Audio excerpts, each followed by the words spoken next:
Tonight we travel to a quiet temple tucked between cedar and sky.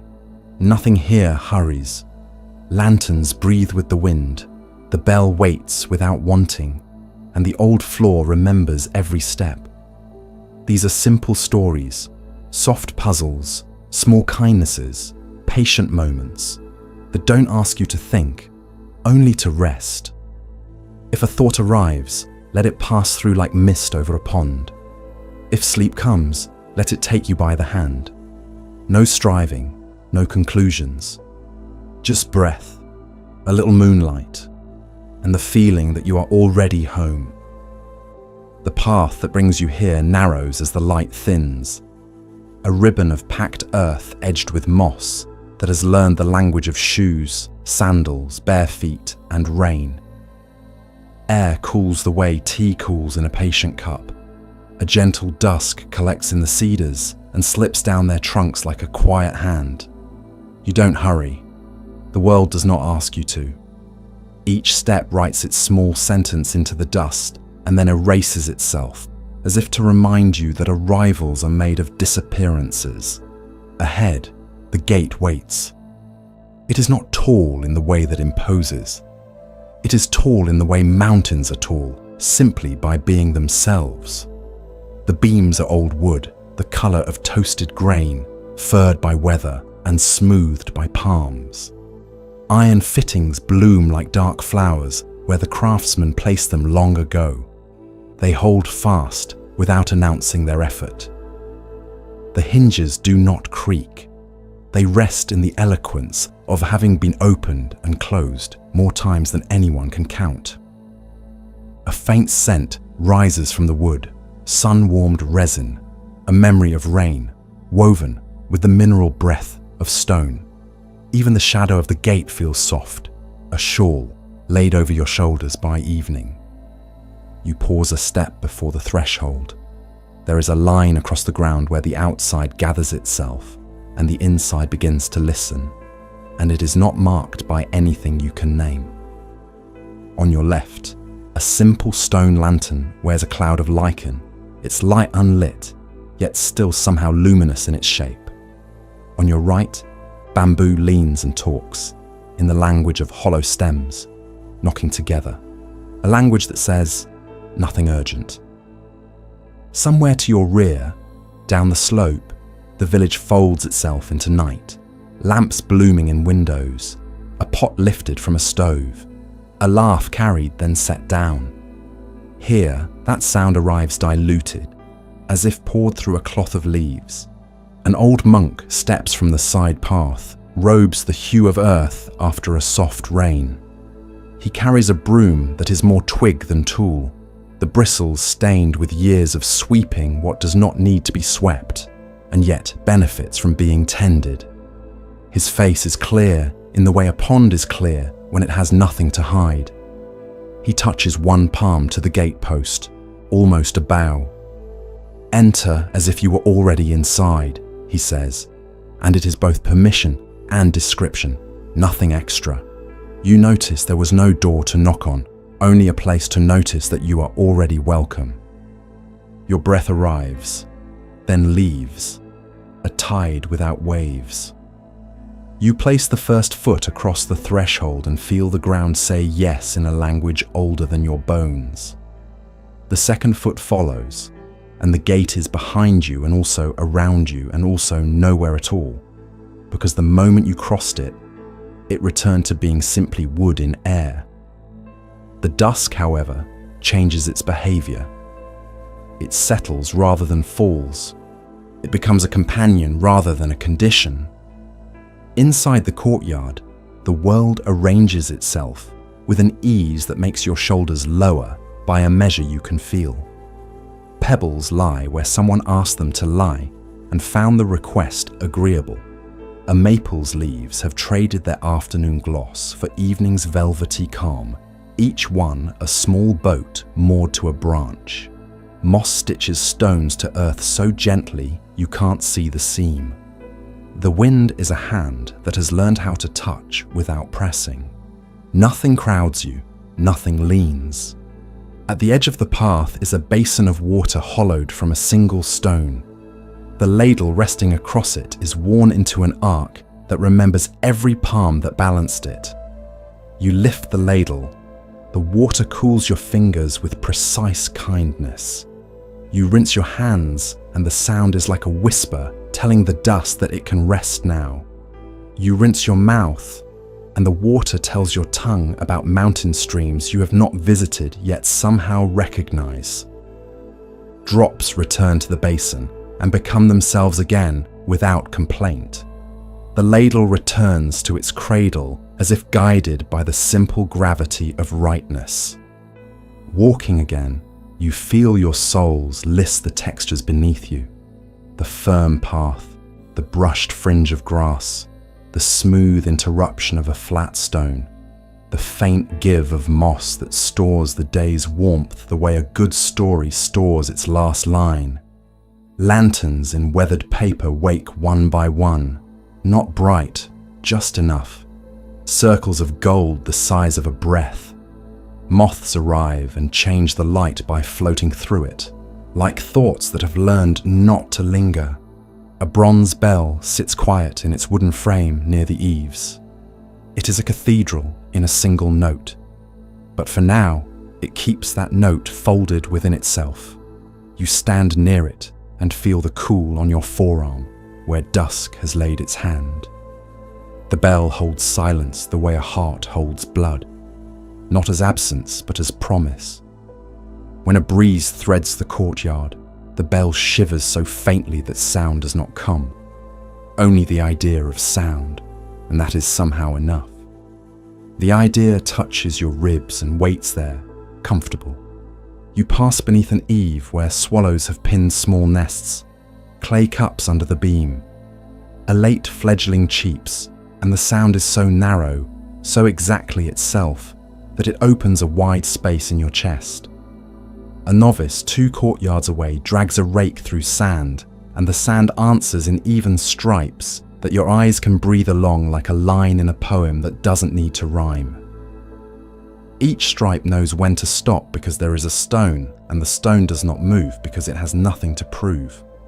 The gate behind you has already become part of the evening's furniture. It does not insist on being remembered, and so you remember it well. You can call up the rough polish of its posts under your fingers. The faint coolness of iron where your knuckles brush the fitting. The way the threshold did not ask you to lift your feet higher than comfort. You recall the monk's words not as an instruction, but as a description of how things were already going. Enter as if you were already inside. You realize you have been walking this way for several steps now, without negotiating with the ground, without measuring your pace against anything but breath. A cricket begins its careful arithmetic in the grass near your ankle. You listen to the count, not for meaning, but for the friendliness of repetition. The rhythm makes a wide, accommodating room. In this room, even your stray thoughts behave politely. When one rises, it does not make a speech. It bows, says its single sentence, and leaves through a sliding door that closes without clicking. Another thought rises, bows, leaves. You do not have to manage them. They have learned the manners of dusk. A wooden plaque hangs over the inner lintel, brushed with characters that time has softened into the shape of wind over water. You do not read them so much as feel them. The strokes hold the weight of a wrist, held steady by a heart that knew how to be still. That stillness communicates itself through years and weather and the small abrasions of daily sight. It enters you and takes off its shoes and sits down. You offer it tea, and it smiles without moving. The scents change in subtle chords as you walk. Cedar that cooled all afternoon, a smear of citrus from a crushed leaf. The ghost of smoke from the cook's stove. The starched clean clarity of linen drying somewhere out of sight. Rice steam that has woven itself into the very grain of the meditation hall. Your lungs unlearn their old hurried lessons and remember the first one. Long in, long out, with nothing to fetch and nothing to throw away. Breaths lengthen without being stretched. Each exhale leaves with a small bore. The old monk has not followed, and yet somehow he is still here, in the way the swept path keeps sweeping itself under your feet. His broom's logic remains. Remove what tires the eye, leave what rests it. A few pine needles are allowed to stay because they know how to be decorative without trying. A leaf is permitted to shine on the wet stone because the evening needs exactly that coin of copper light, and you notice it. And noticing is the part you bring that makes the scene complete. At the far side of the courtyard, a low gate opens to a side garden by not being closed. You pause again, not because you must, but because pausing fits. To your left, a small shrine holds a bowl of clear water and a smooth pebble, wet and shining like a thought rinsed clean. To your right, a bench remembers the warmth of afternoons and offers the memory through the wood to your palm. Overhead, the sky forgets its blue and finds its indigo, and the first star steps forward without fuss. The star is not a command, it is company. Your body registers small kindnesses, the weight of your sleeves on your forearms, the way the fabric loosens at the wrist, the soft alignment of neck and shoulders you didn't need to arrange, the unasked for release in your jaw, the tongue resting in the shallow lake of the mouth, unbusy. Even your eyes feel heavier, not with fatigue, but with trust. The ground holds, the air holds, the moment holds. You do not need to hold anything. Beyond the inner walk, a door stands open to a room where a single candle has been lit. The flame wavers with the industrious calm of someone sweeping a small room, back and forth, never raising dust. The candle gilds the rim of a bowl and leaves the interior dark. The dark glows in its own way, satisfied to be full of nothing. A moth crosses the doorway, drawn by something that is not hunger. The moth's wings make no sound, and that silence is beautifully shaped. A child's laugh rises faintly from somewhere past the outer wall, the day's last loose knot tying itself. The laugh does not break anything here. It climbs over the roof and disappears into the cedars, where it becomes another kind of bird call.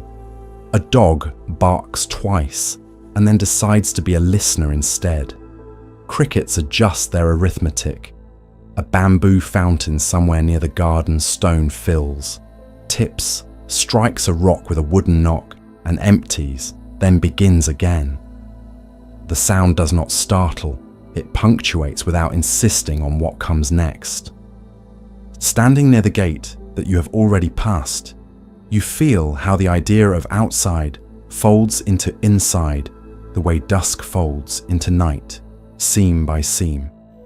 There is no argument. The breath bridges what the mind once divided. You notice the bridge and then forget it because you are across. One more step, another. The soles of your feet learn the exact speech of this ground and answer in the same tongue. Your hands hang by your sides, not like tools at rest, but like leaves that never needed to be anything else. In the corner of the courtyard, a small stack of sandals waits for morning, paired without neatness, without mess. This is how everything feels. Settled, but not frozen. Deliberate, but not stern. The mind, noticing this, adopts the local custom. It takes off its coat, folds it once, and sets it on a low stool. It sits down. It does not look at the door. It is not expecting anything, and so it is already with what it needs. The sky deepens to the blue of a well, and then to the blue beyond names. The lantern closest to you hums its filament's shy song, a tune so brief and low, you feel it more than you hear it. In that near-dark, polished things, give small answers to the candle. A nail head breathes a dot of gold. A teapot's spout accepts a comma of light. A ladle's rim wears a thin crescent.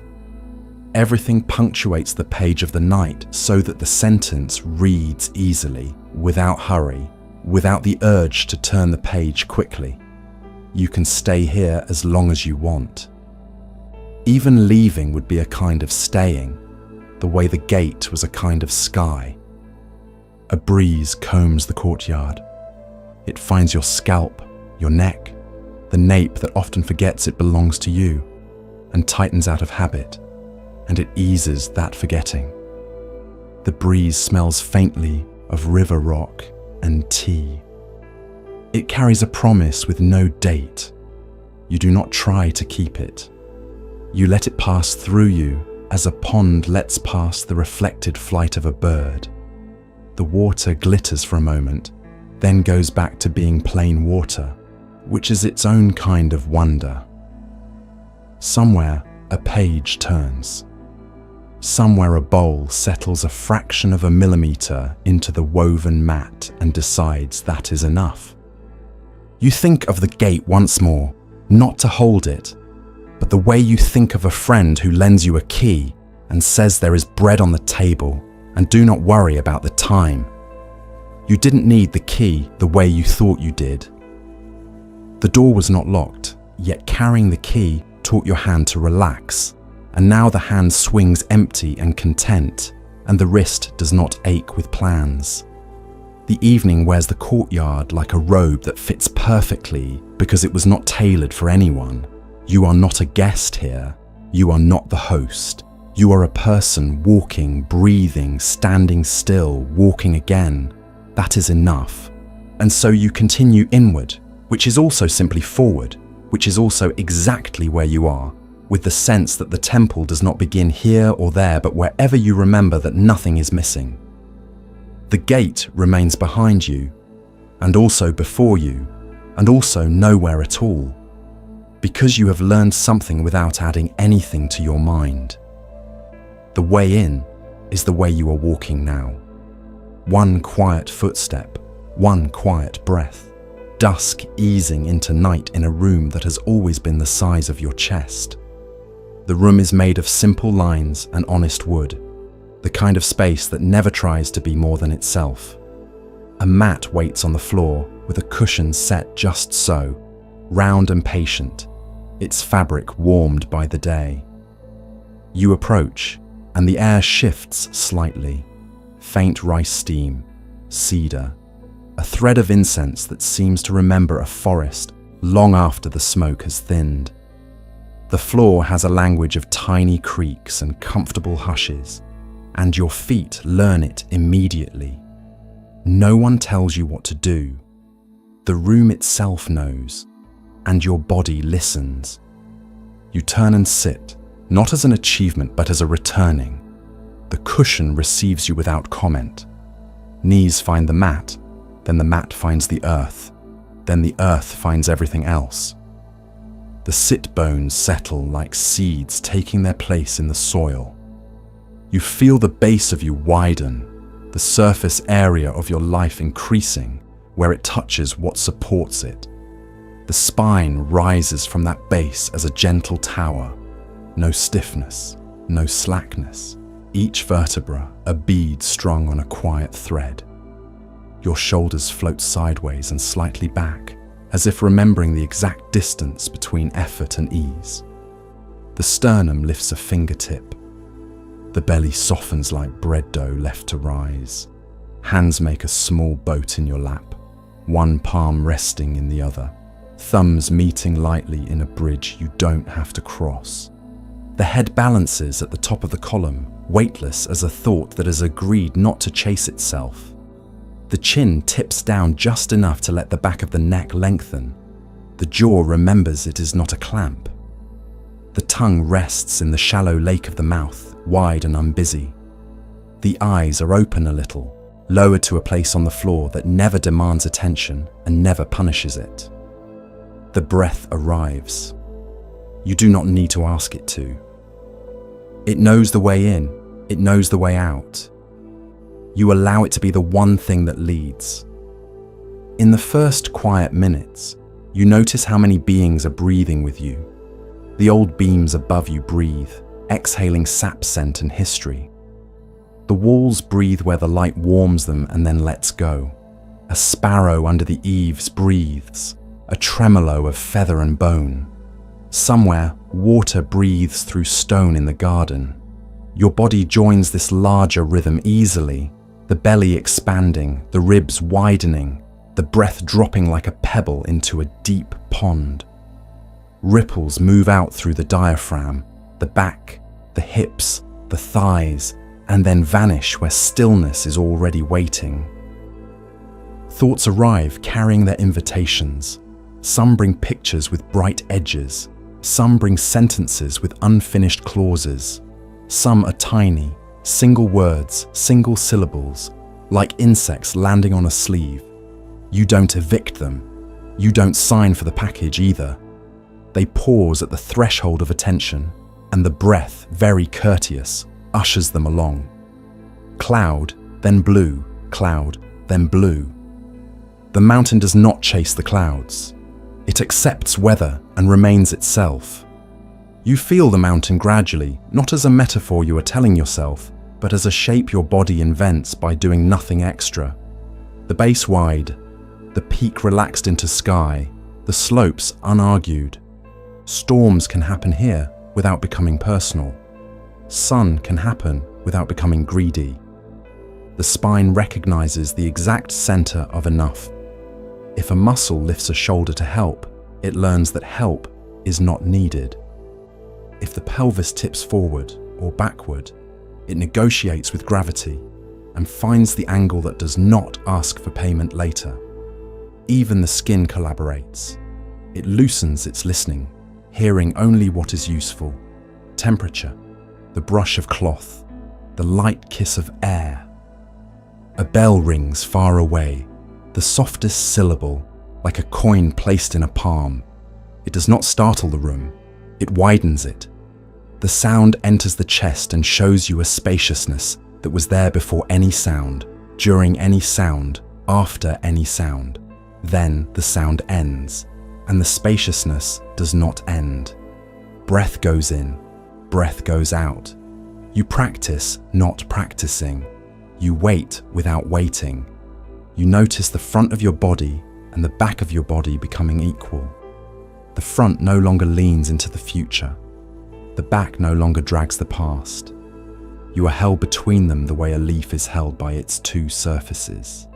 The breath strolls through the hallway of your throat, unhurried, brushing past the doorways of memory without peeking in. Each exhale writes a small poem on the inside of your ribcage, simple lines about warmth and gravity and the kindness of letting go. A thread of itch wakes on your cheek. It parades its small banner, urgency.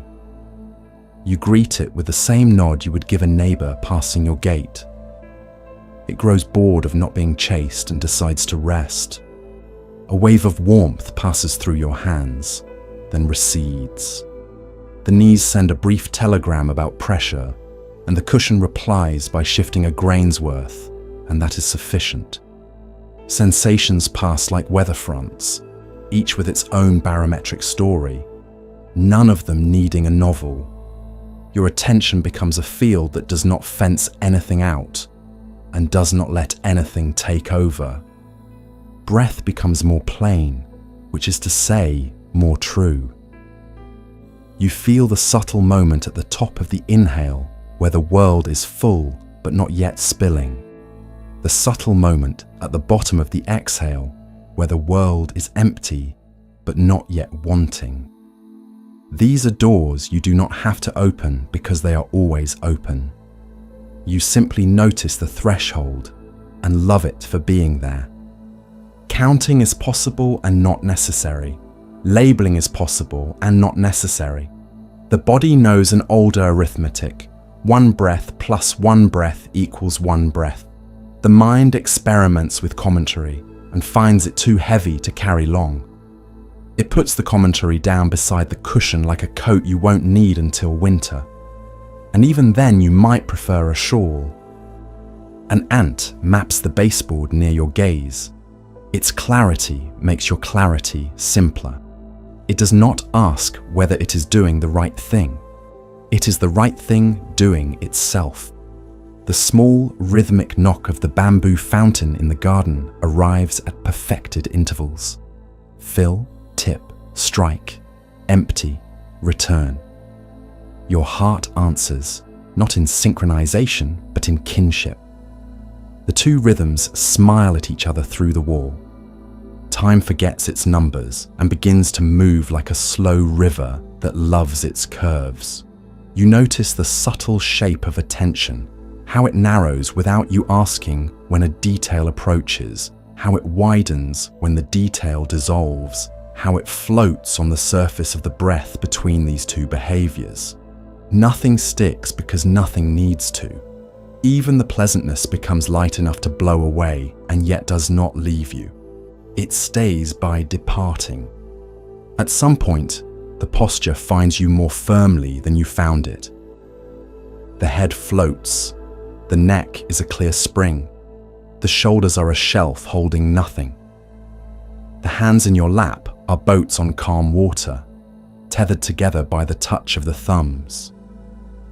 The belly is a deep, friendly room with a window open to a wind that knows your name. The back of the body becomes landscape. Shoulder blades like low hills, the lumbar a meadow, the sacrum a stone, the size of your patience. You sense the whole of you the way a bird might sense the whole of its wing without needing to look. Memories audition, you don't cast them.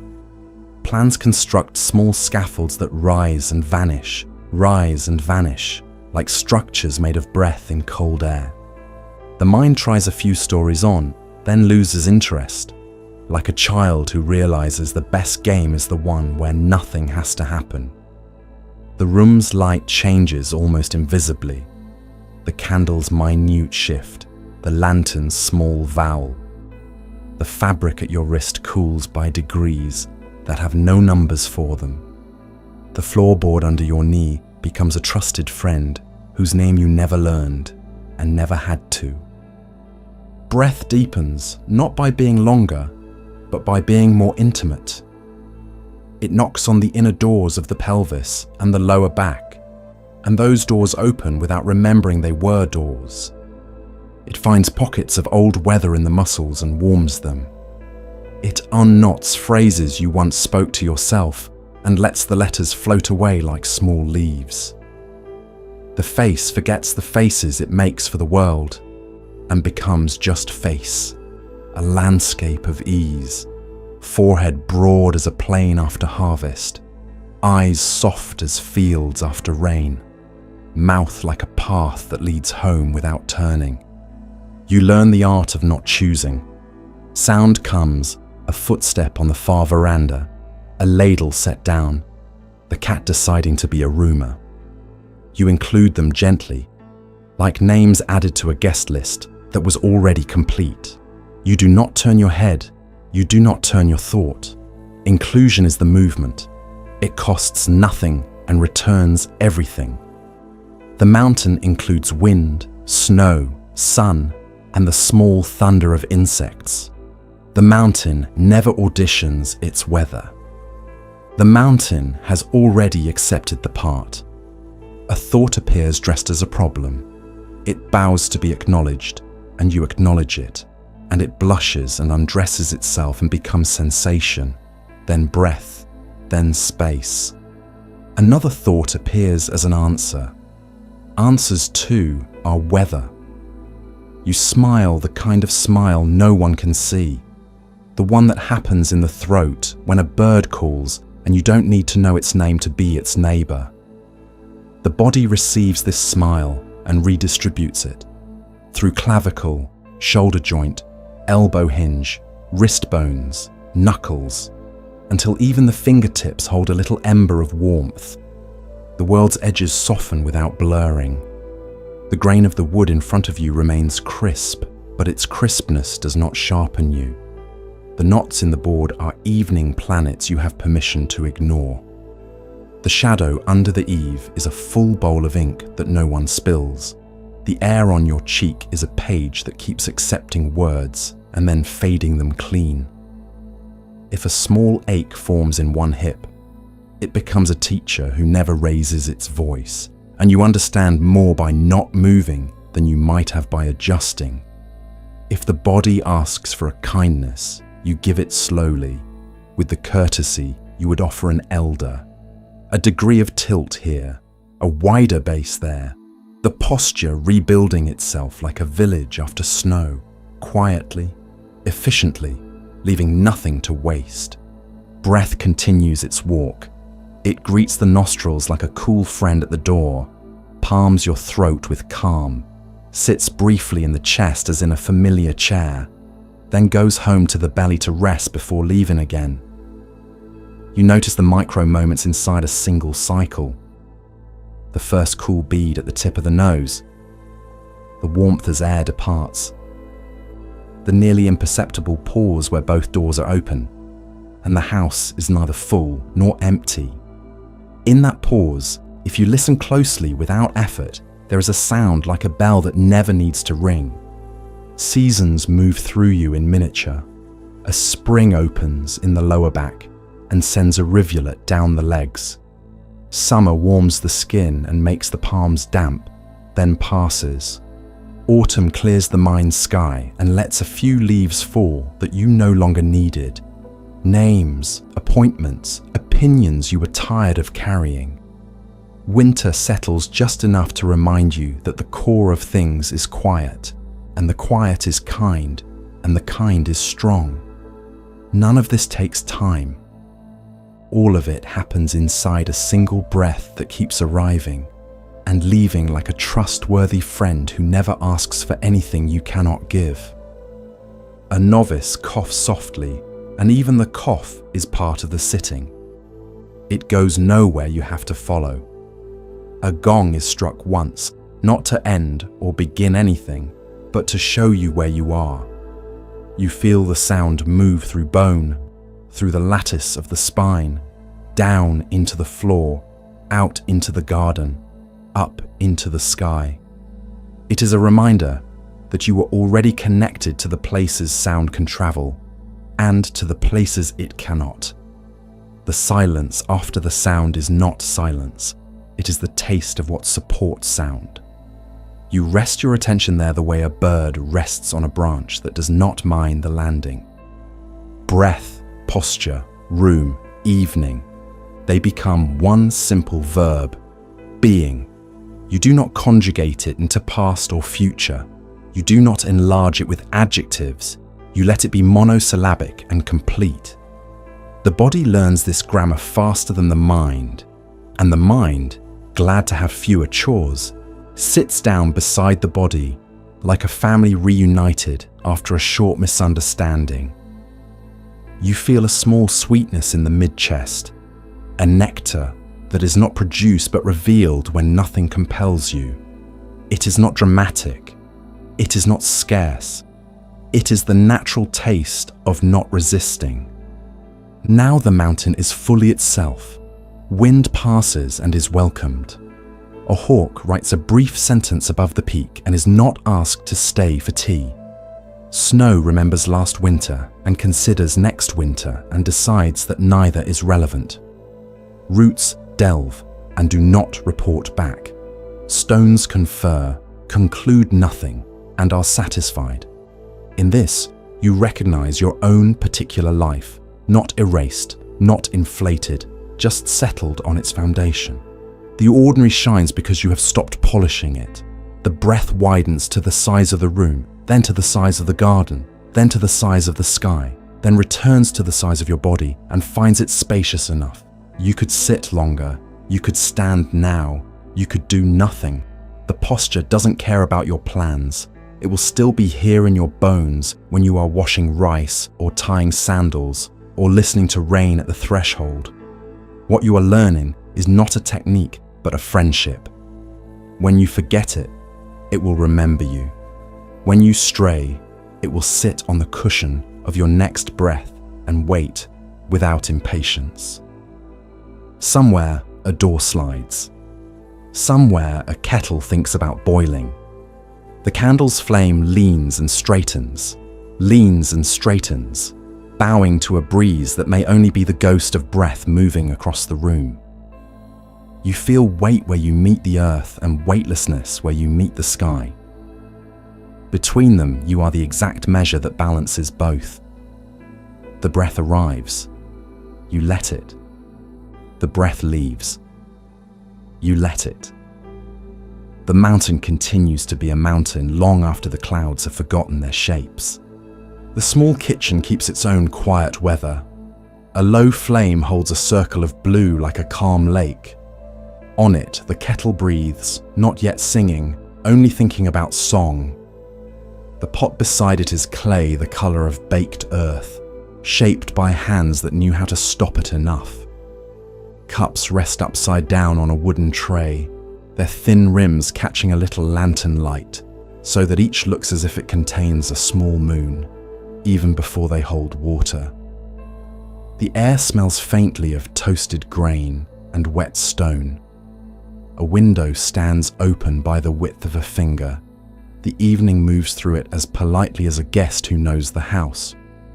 You lift the kettle by its handle and feel the weight of water, the soft momentum of it when you set the kettle back down. No hurry gathers in the wrist. Heat climbs, slow and even. On the surface, the first fine strings of steam appear and vanish, thoughts arriving and leaving without landing. Along the bottom of the kettle, a few tiny bubbles loosen, no larger than pinheads, pearls that do not yet rise.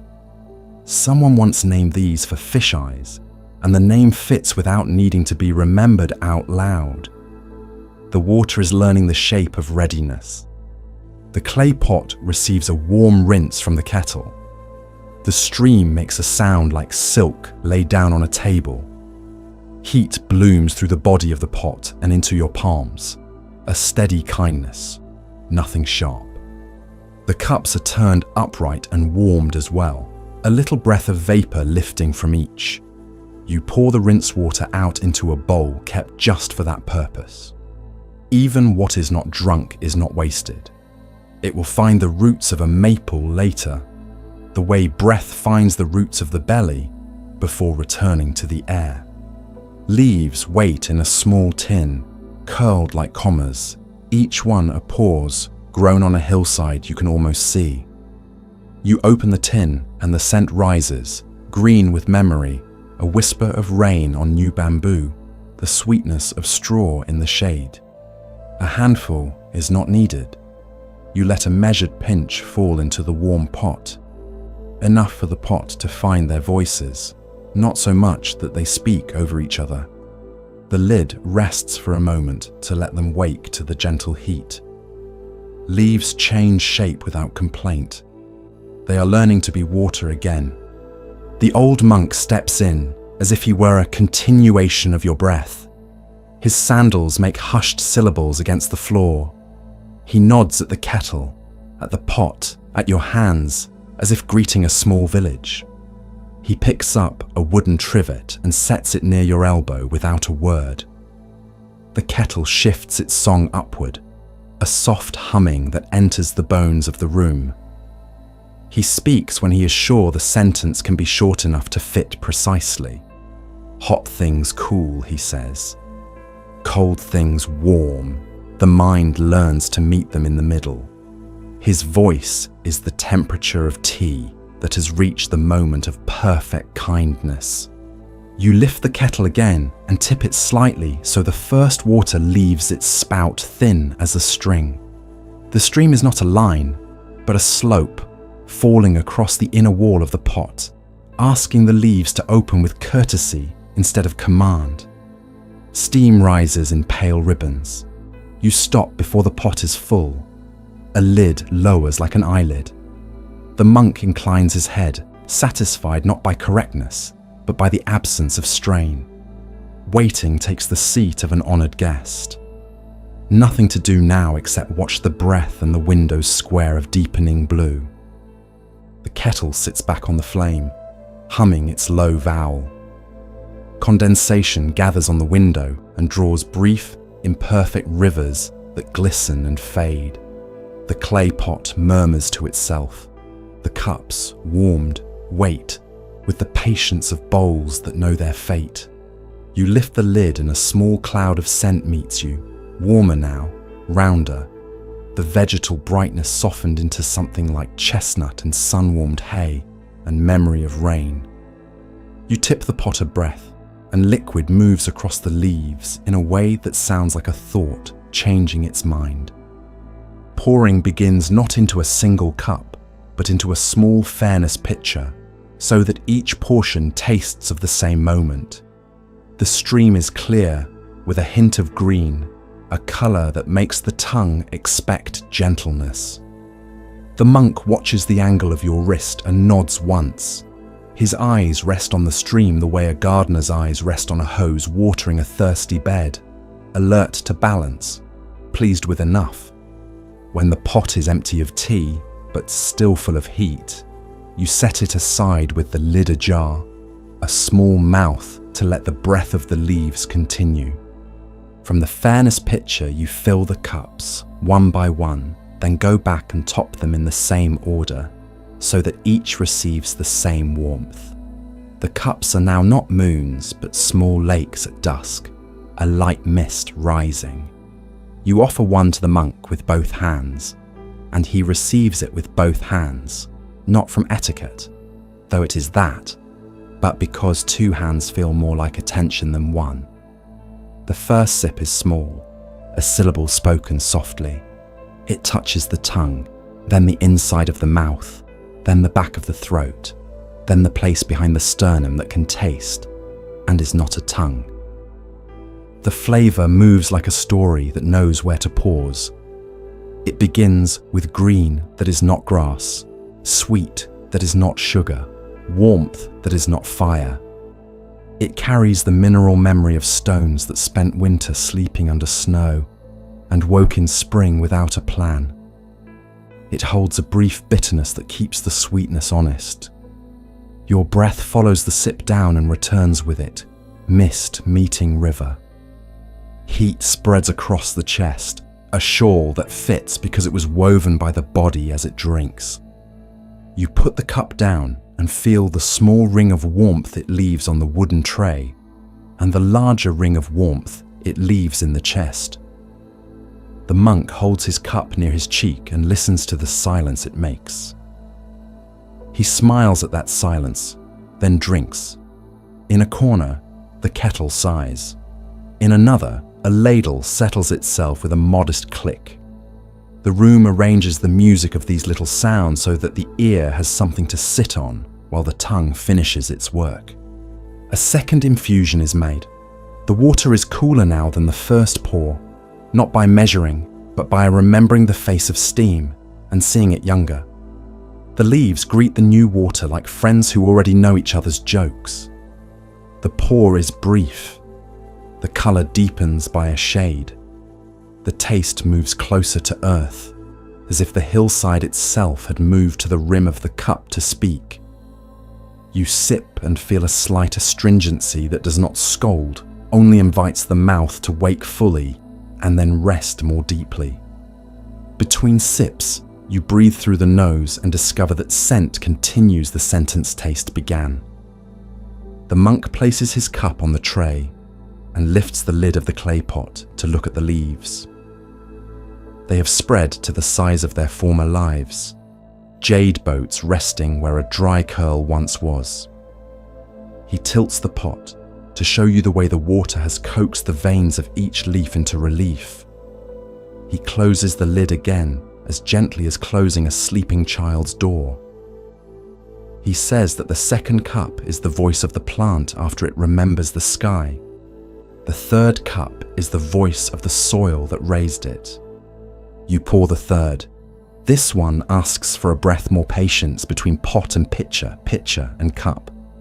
In the pause, the kettle takes a breath of its own, and the flame obliges by giving slightly less.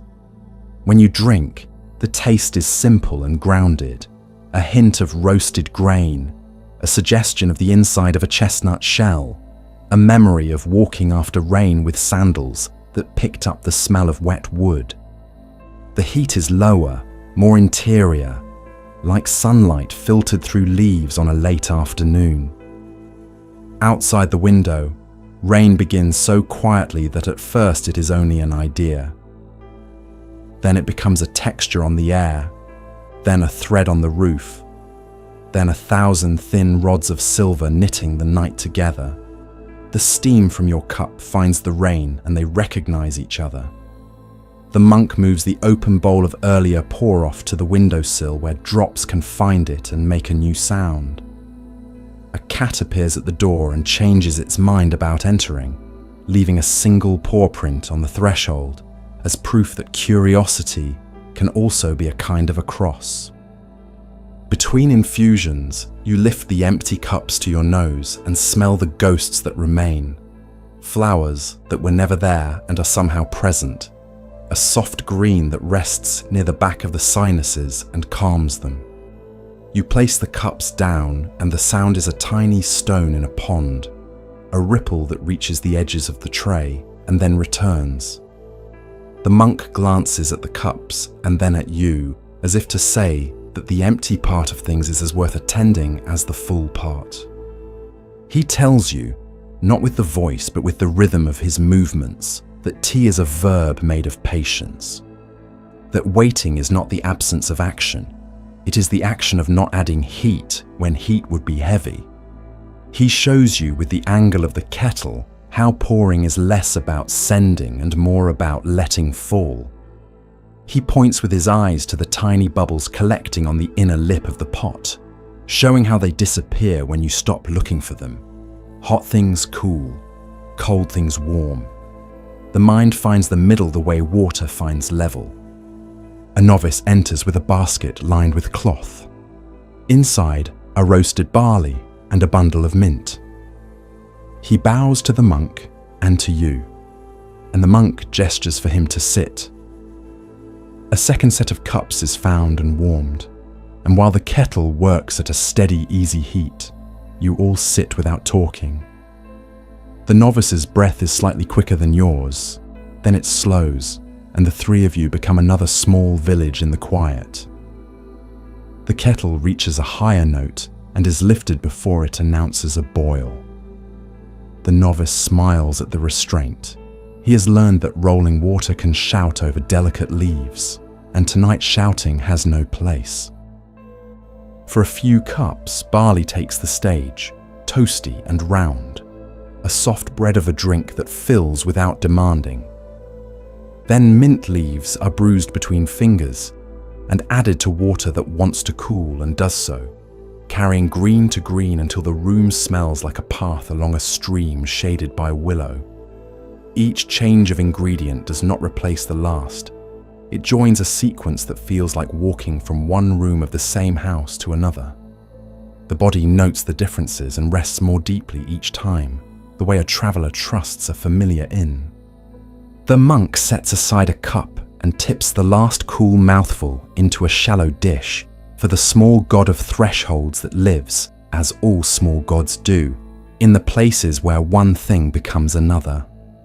He carries the dish to the door and leaves it under the eave. He returns and picks up a cloth, wipes the rims of the cups, the handle of the kettle, the lid of the pot, not to remove evidence, but to complete the circle. The cloth smells of sun and soap and the lavender that grows near the laundry line. He folds it along its faint crease and leaves it where the hand will remember it next time without effort. There is a fourth infusion, light as a memory that does not ache. You drink it not for flavor, but for the way warm water teaches the body to soften from the inside out. The leaves have given most of what they brought with them. They do not look tired, only complete. You look at them and think of the hillside again, the slope, the morning mist, the hands that plucked each leaf at a time of day chosen for kindness to both plant and person. You feel a strand of gratitude that does not require words run from the cup in your hand through the pot, through the kettle, through the room, out the window, across the rain, to a field you have never seen and somehow know.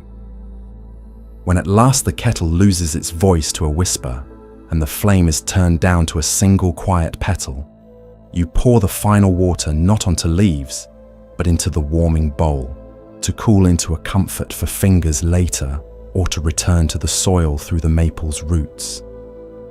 The pot is opened, and the leaves are spread briefly on the tray, so they can be admired for being exactly what they are now: softened, opened, done. The monk lifts one between his fingers and presses it to the back of his hand, feeling its warmth, then sets it back in company with the others, as if returning one bird to its nest. The cups are rinsed with hot water and left upside down to steam themselves dry, small breaths rising that draw pictures in the air you do not try to interpret. The pot is wiped and turned so its spout faces the window, a gesture the monk learned from a teacher who learned it from a teacher who learned it from the way rivers face the ocean. The kettle is slid to the cool corner of the stove, and its handle is folded down, as if it were bowing to the room that held its music. The tray is lifted and carried to the shelf, its surface slightly tacky with the sweetness of steam, a gloss that will matte as night settles. You and the monk remain for a few breaths more, sitting in the chair that waiting built. Heat rests behind the breastbone, like a candle after it has been blown out, still warmer than the air around it. The tongue remembers a flavor that is no longer on it, the way the body remembers a friend's embrace after parting. Rain threads the roof in even phrases. The window quiets to its own color. The small bowl at the eave is already full of the gift returned. The middle has been found and is not a place so much as a temperature, a way of being with what changes by letting it change. The monk stands and the floor accepts his weight with gratitude. He puts the broom where the broom goes, though it was not used, because things rest best in their homes. He touches the lid of the clay pot once, the way one might touch the shoulder of a friend in thanks, and his hand lingers just enough to let thanks be understood. He leaves the room without taking any quiet with him. There is still enough for you, and for the kettle, and for the rain, and for the maple by the window, and for whoever wanders in next and discovers the gentle lesson of a low flame, and a pot that knows how to wait. The bronze bell rests in its wooden cradle like a moon that chose to live on earth. Its surface carries the slow handwriting of weather, a patina that shifts from deep tea brown to olive where countless seasons of rain have stroked it. A carved lip makes a soft horizon around its mouth. The heavy heart of the bell, the clapper, hangs still, a quiet fruit suspended from a leather thong polished by many fingers. The beam above is dark with age and hand oil, its joints fitted so cleanly that the wood seems to have grown this way. Everything here knows how to wait. Light sifts through the cedar boughs and pools on the bell's flank. In that light, the metal offers a dim mirror, the courtyard bent and softened, a lantern like a small sun, your own outline untidy at the edges, becoming and unbecoming with each shift of cloud. The air holds the scent of pine pitch and cool stone. A faint line of steam drifts from the kitchen across the way where rice is finishing its patient work. Somewhere beyond the wall, water steps down through rocks, one clear foot at a time. Silence has weight here, not heaviness, but the felt presence of space unbroken. A small bird arrives with the casual precision of a thought that knows where to land. It is no bigger than the bell's inscription. Its feet touch the rim with the confidence of someone who has been here before. A quick tilt of the head, a bright black bead of an eye, the soft arrangement of brown-grey feathers that keep their own weather. It gives one testing hop, and the bell answers not with sound, but with a slight, almost invisible shiver, the way a pond acknowledges a falling seed. The bird looks at the bell's dim mirror and sees another bird in a world turned convex. Perhaps it recognizes itself.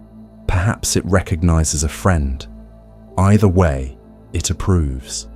The bell is heavy with silence, full like a vessel filled to the lip with unstruck sound. The bird is light with the idea of song, a quiver of possibility tucked under its throat. They share the same small square of afternoon. Between them hangs a rope with a wooden striker tied to it, wrapped in soft cloth where it kisses the metal on ritual days. Today, no hand reaches for the rope. Today, the bell practices being a bell, and the bird practices being a bird. Wind braids through the courtyard, a gentle current you can feel on the fine hairs of your forearms. The lanterns along the walkway offer a modest sway. Shadows adjust their shoulders.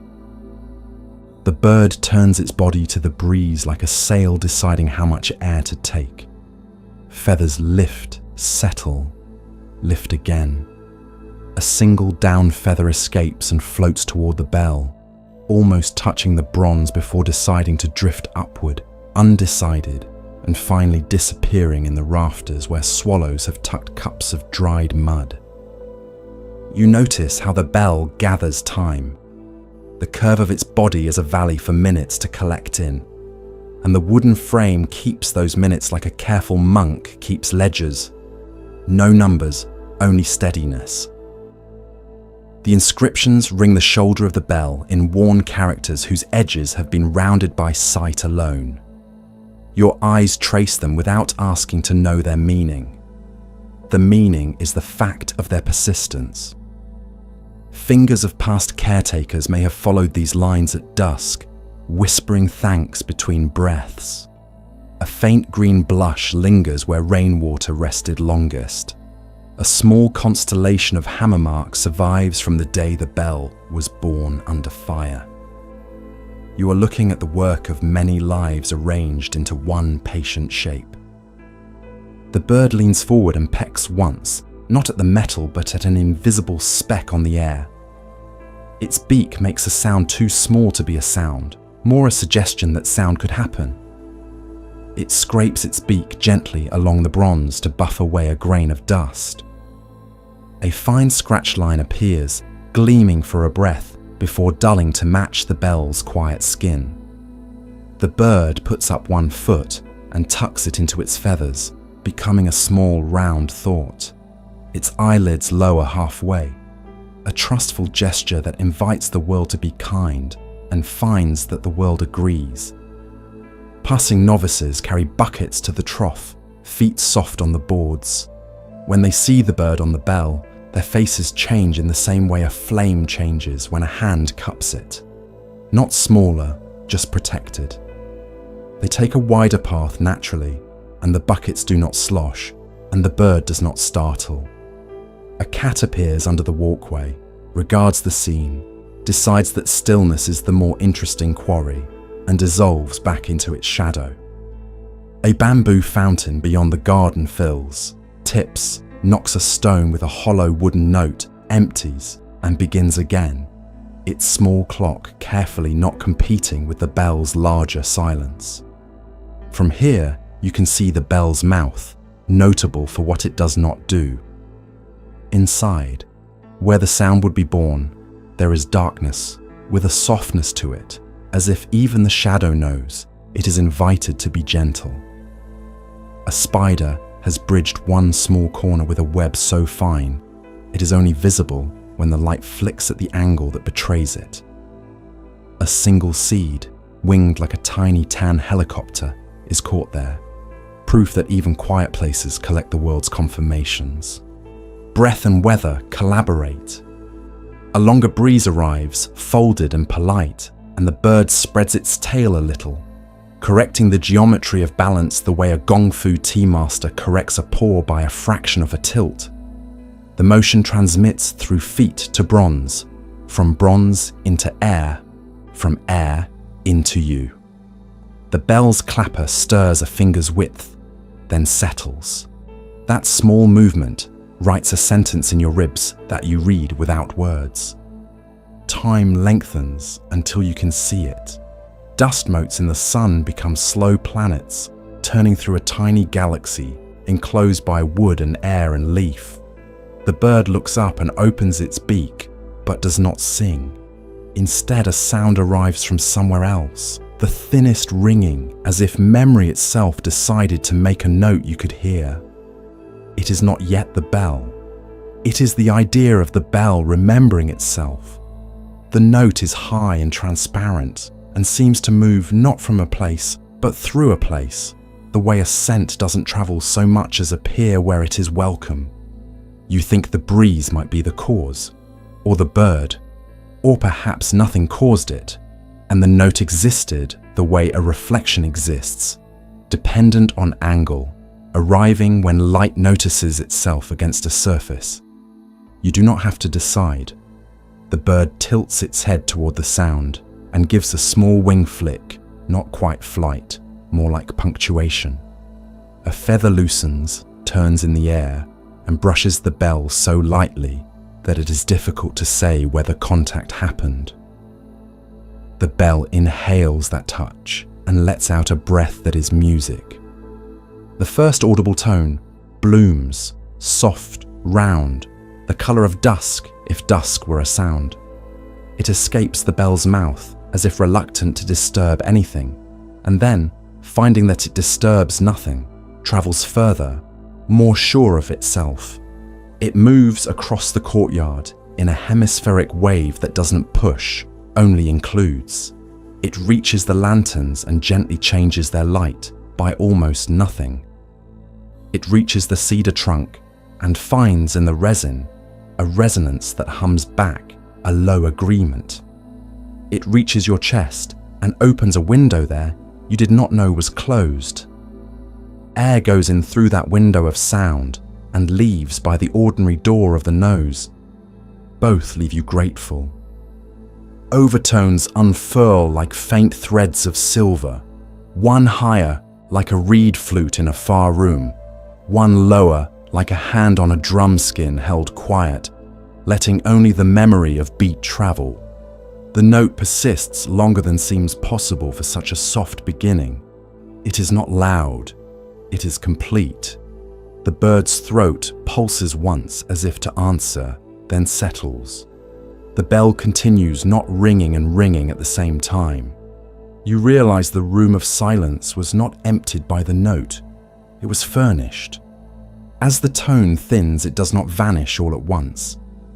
It fades through layers of quiet, each with its own flavor. The calm of water after a fish turns, the hush inside a folded sleeve, the rest between heartbeats when the body knows nothing is needed. You follow it down as if descending a spiral staircase where every step is made of air. At the last step, even the idea of sound is sweet in the mouth, and then the staircase ends in floor, and the floor is the world. The bird shifts, 2 quick hops that are more thought than travel. It preens a wing, drawing each feather through its beak with artisanal care, reseating barbs, sealing edges. The close work produces miniature sounds, the click of keratin, the whisper of feather on feather, that are somehow fully audible in the atmosphere the bell has made. Rain has not begun, but the air tastes like rain practiced earlier and retained the lesson. Far off, a crow calls once, a dark brushstroke painted across a pale canvas, then wisely chooses not to repeat itself. You look at the rope and striker. The cloth around the wood bears the imprint of its work, a flattened oval where it meets the bell on mornings when light first spills into the courtyard, and evenings when shadows finish the sentence. The rope's fibers are padded with dust, the exact color of the rafters. The knot is an old friend.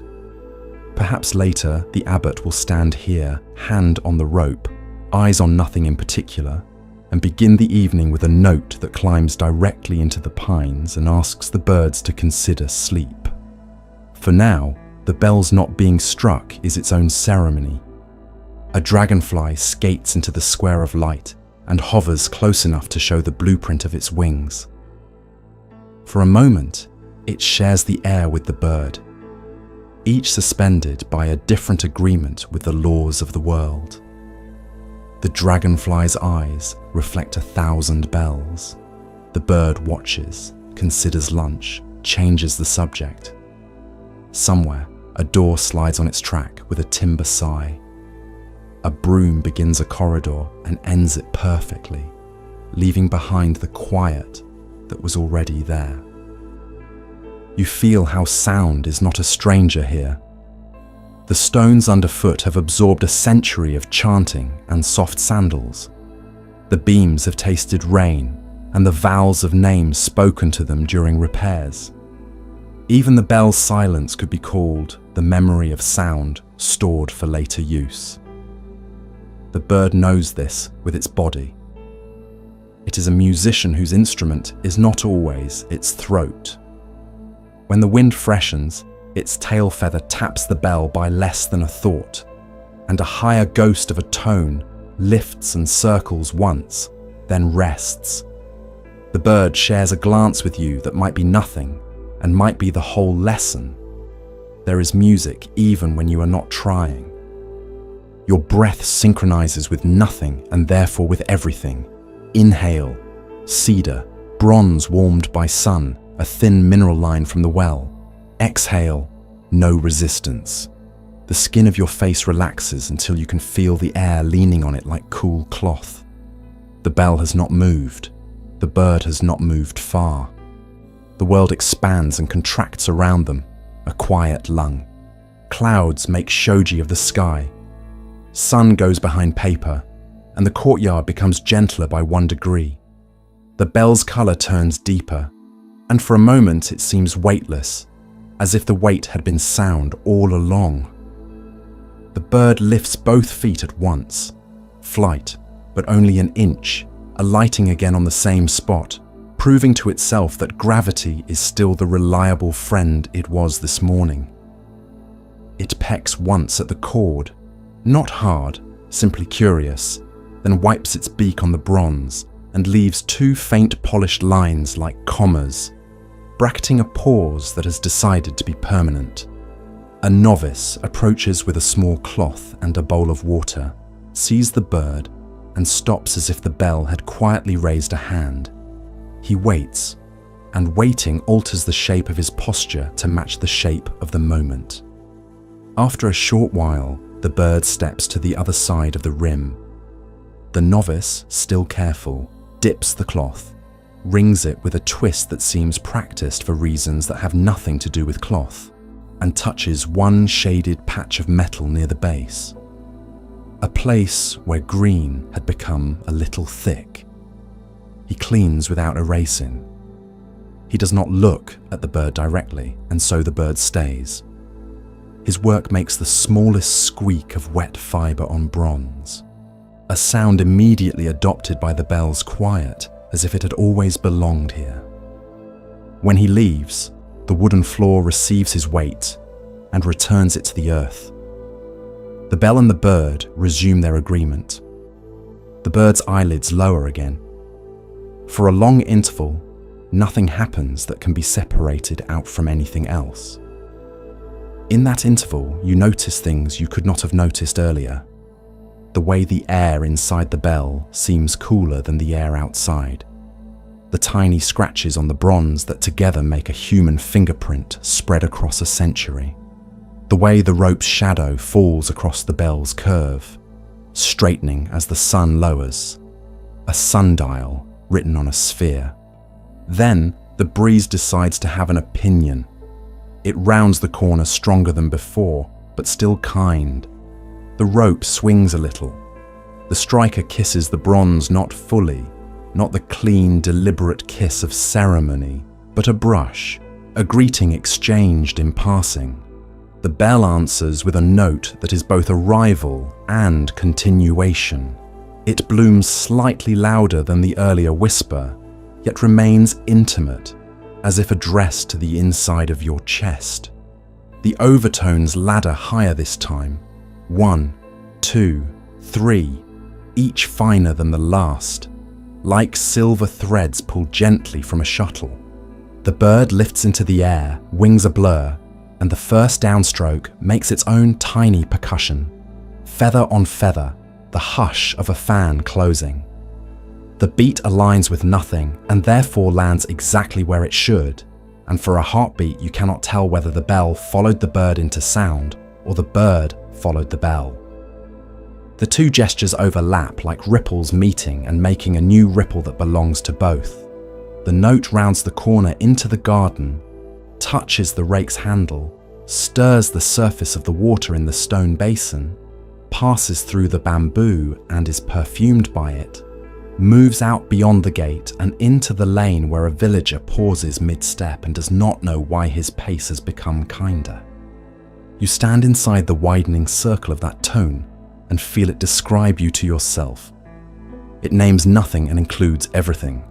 Bone, blood, older aches, wishes put down, the quiet strength of simply standing. The sound is not a command, not a lesson, not even a reminder.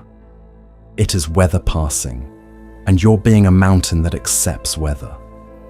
The note thins and thins until it is a filament connecting bell to bird to you to cedar to cloud, until even the filament decides not to be an object anymore and becomes a relation, and then a nothing that satisfies. The bird circles once above the bell, then drifts to the wooden beam and lands where the bell's shadow meets the wood's grain. From there it looks down, head cocked, as if reading the inscription with a literacy that does not require script. It gives a quiet chirp, the smallest possible signature at the bottom of a long empty page. It is not a song, it is consent. It hops back to the bell's rim, and this time its feet make no sound at all, an agreement perfected. A patch of sunlight escapes the cloud and lands square on the bronze. The bell shines, not glitter, not glare, just a softness made visible. In that light, the tiniest imperfections confess themselves, a shallow dent, a seam almost erased, a hairline crease that never became a crack. Each mark reads as history and as proof of trustworthiness. The bird closes its eyes completely now, two fine pale lids sliding up and down like careful curtains. For a few breaths it sleeps there, on the rim of a bell that is also sleeping. When it wakes, it doesn't startle, it simply remembers flight. One light step forward, a release, a downward press of air, and the small body rises, turns and goes, no rectangle of intention, just a curve. The air folds after it, as neatly as sheets are folded in the laundry room, no haste. The bell remains, unchanging by staying changed. The rope rests, the clapper, having moved enough to edit the afternoon, returns to being a possibility. What remains is the new shape the silence has taken. It is larger by what has passed through it. The courtyard holds that shape easily. A lantern breathing, a basin with a ring of water lilies that are only reflections, a path still powdered with sunlight. If you were to place your palm on the bell, you would feel coolness under the skin-warm top layer, as if the metal were a lake that keeps its own season. If you were to place your ear close to the mouth, you might hear nothing and learn from it. Or you might hear a sound so faint it could be your own blood making a promise to listen. A leaf detaches from the maple and rides a small eddy of air.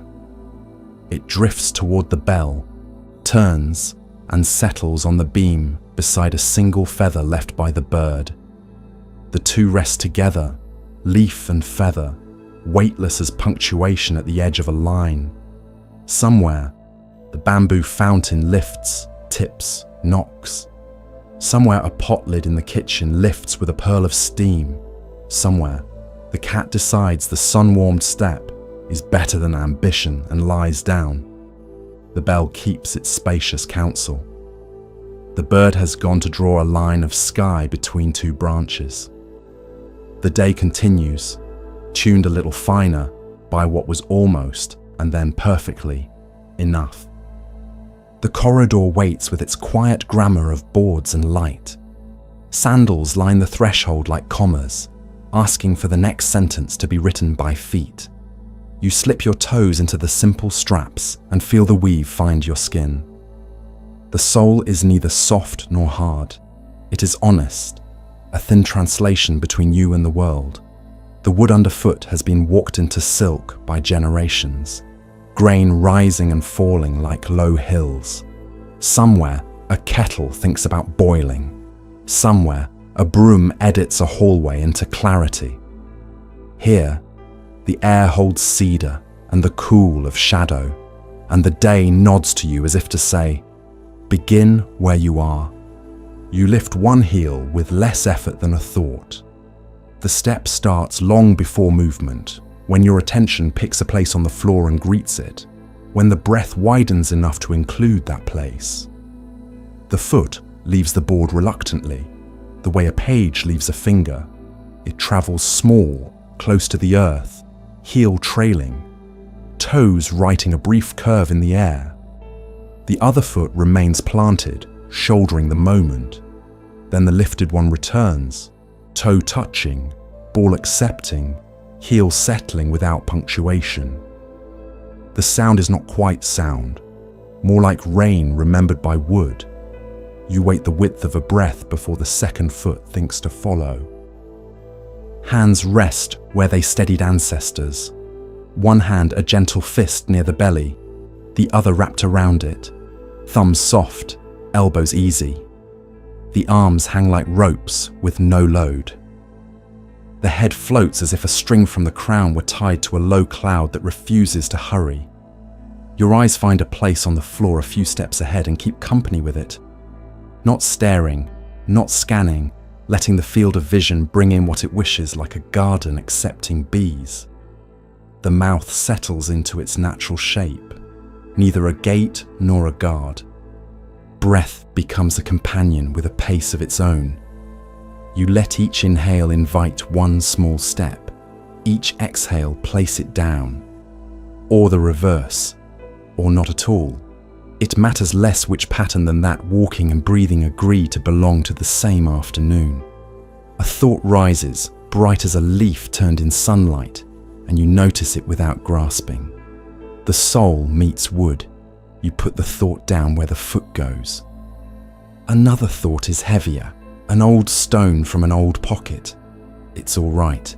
You have 2 hands, 10 toes, an entire floor of boards that have learned to take weight without complaint. You set the stone down too, heel first, then arch, then ball, and feel the plank accept it and spread it thin. The corridor's joints mark time. At each seam between boards, a tiny shift of sound, click, hush, click, keeps a rhythm simple enough to be true. Dust motes move like a small constellation in the slanted light. At the far end of the walkway, the world opens into garden, but the garden is already here. The scent of sun-warmed sand, the breath of pines sneaking in around a post, a pebble lodged politely near the baseboard like a guest who arrived early and chose to be inconspicuous. You meet the first corner. Turning can be a kind of forgetting or a kind of remembering. You choose remembering.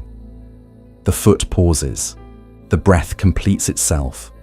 The body pivots on the planted heel as the free foot draws a small crescent, nothing extravagant, a moon learning to be new. Hips follow, shoulders follow, gaze follows. The way geese follow the leading V with no hierarchy except usefulness. The sandals whisper their agreeable syllables and the line of your walk becomes a new line of text. Just as slow, just as clear.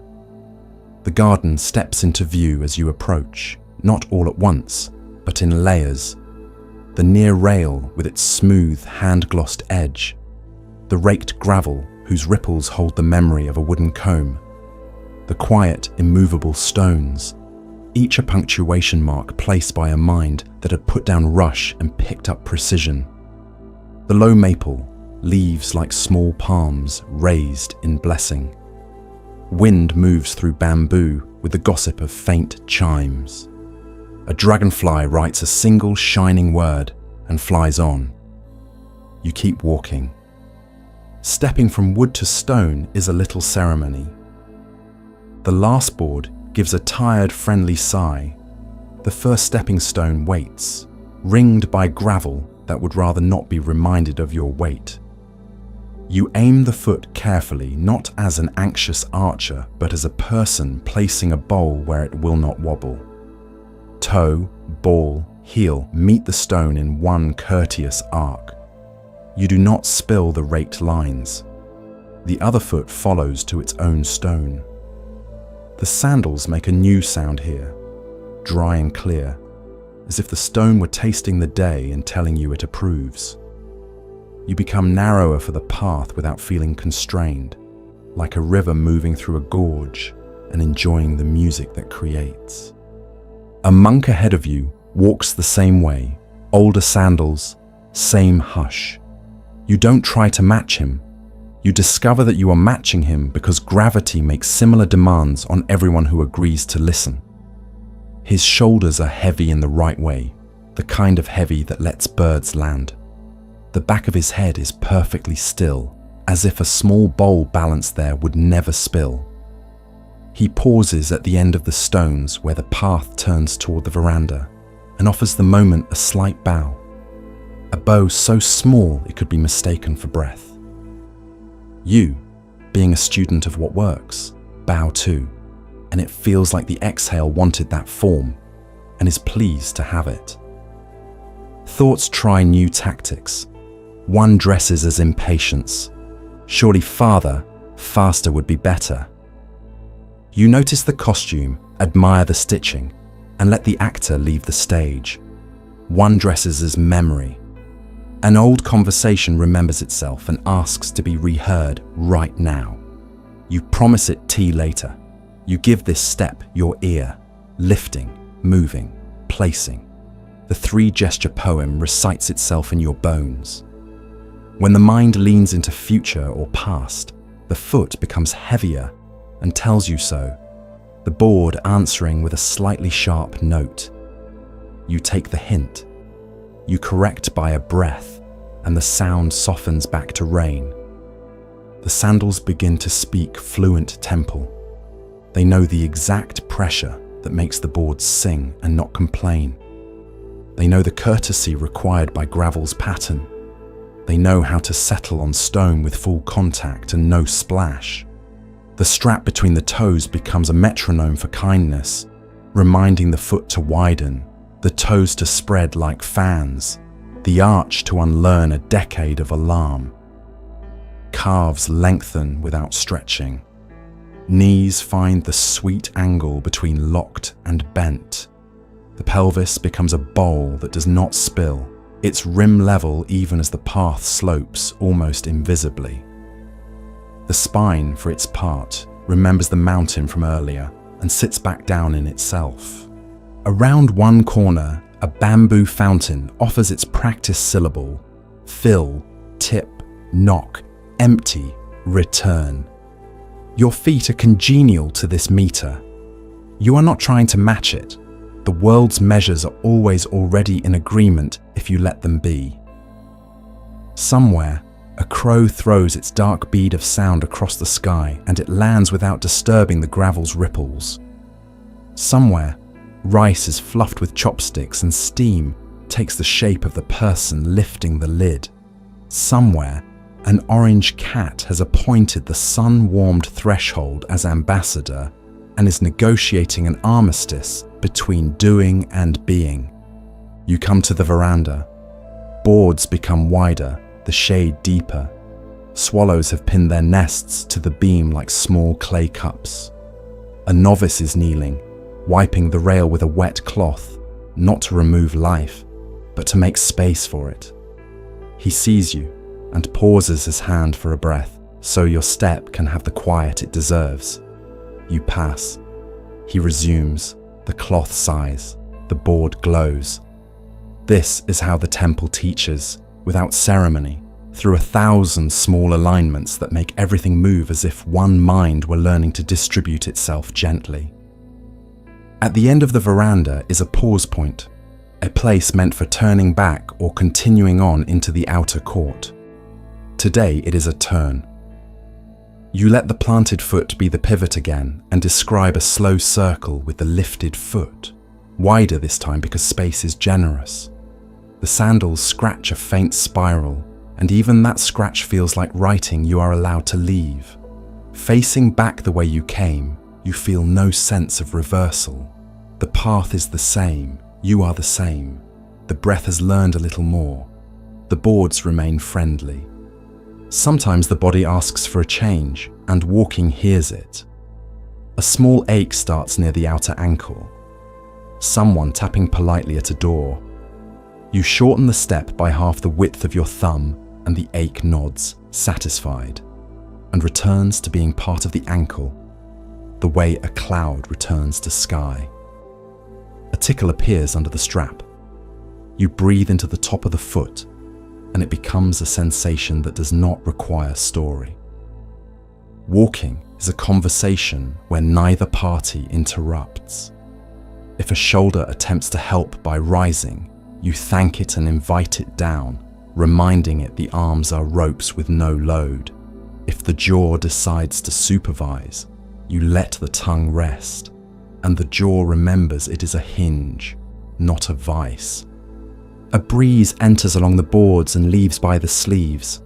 The cloth of your robe or your shirt speaks a soft language with the air, wrinkle, smooth, whisper, then falls silent. The face cools. The breath becomes an animal that has chosen to lie down beside you rather than pull at its leash. You notice a flavor at the back of the throat, a hint of cedar and steam, and whatever the day made of sun on stone. You notice the way the eyes rest on the floor, and at the same time know where the garden is without turning, like hands that know where the bowl is when they reach for it in the dark. You pass the stepping stones again, each one a decision to be precise without becoming fussy. The gravel's pattern is intact because your weight has learned to fall straight down instead of trying to rush forward. If the foot wobbles, you feel it and forgive it. Forgiveness travels instantly up the chain, ankle, knee, hip, shoulder, and everyone walks easier. You recall, without thinking words, the way the monk's back did not argue with the air.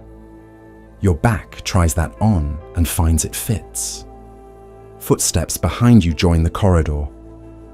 Another novice has entered the slow river. The two of you do not set a pace for each other. You are two boats drifting with the same current, sometimes closer, sometimes farther, never colliding. When the novice turns at the far post, you feel his turn as a small adjustment in the room's weather, and your own turn responds like a leaf acknowledging a tide. No one is in front, no one follows. There is only the orderliness of breath distributed across bodies. Rain begins. The first drops are counsel, not verdict. They tap the walkway roof, soft, irregular, then steady into a privacy curtain that makes your steps bolder by making the world quieter. The boards under the edge darken where mist kisses them. The sandals discover a new sound, hush with a pearled end, pleasant enough to make the mouth consider smiling. You are exactly dry enough. The garden is exactly wet enough.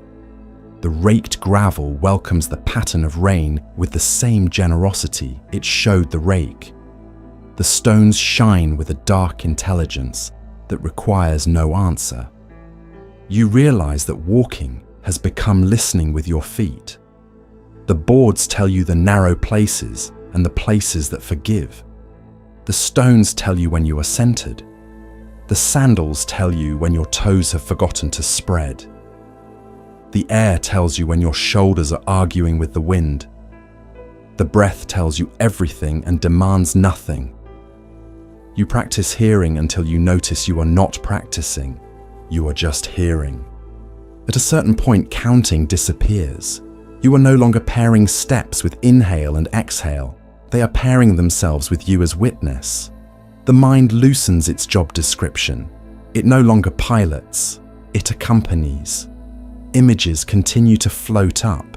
An unwashed bowl, a letter unwritten, a doorway you once passed through in a different life.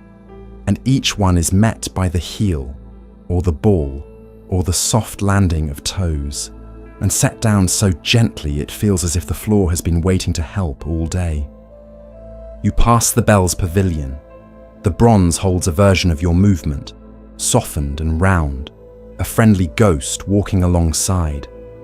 A feather rests on the beam where a bird earlier signed the afternoon. You notice it and do not stop. The feather notices you and does not fly. The turn at the far post becomes simpler than breath. The post itself shines where rubbings of hands have polished it into a soft moon. Your palm doesn't touch it, but both of you feel that it could, and that thought is a touch. On the third passing of the veranda, the cloth has left the rail gleaming. A small droplet hangs from the lowest bead of wood, heavy with a reflection of the garden arranged upside down. As you step, the droplet falls and breaks into quiet on the board. Your foot arrives a second later and learns from the way the drop disappeared, without argument, in full contact, sure of belonging.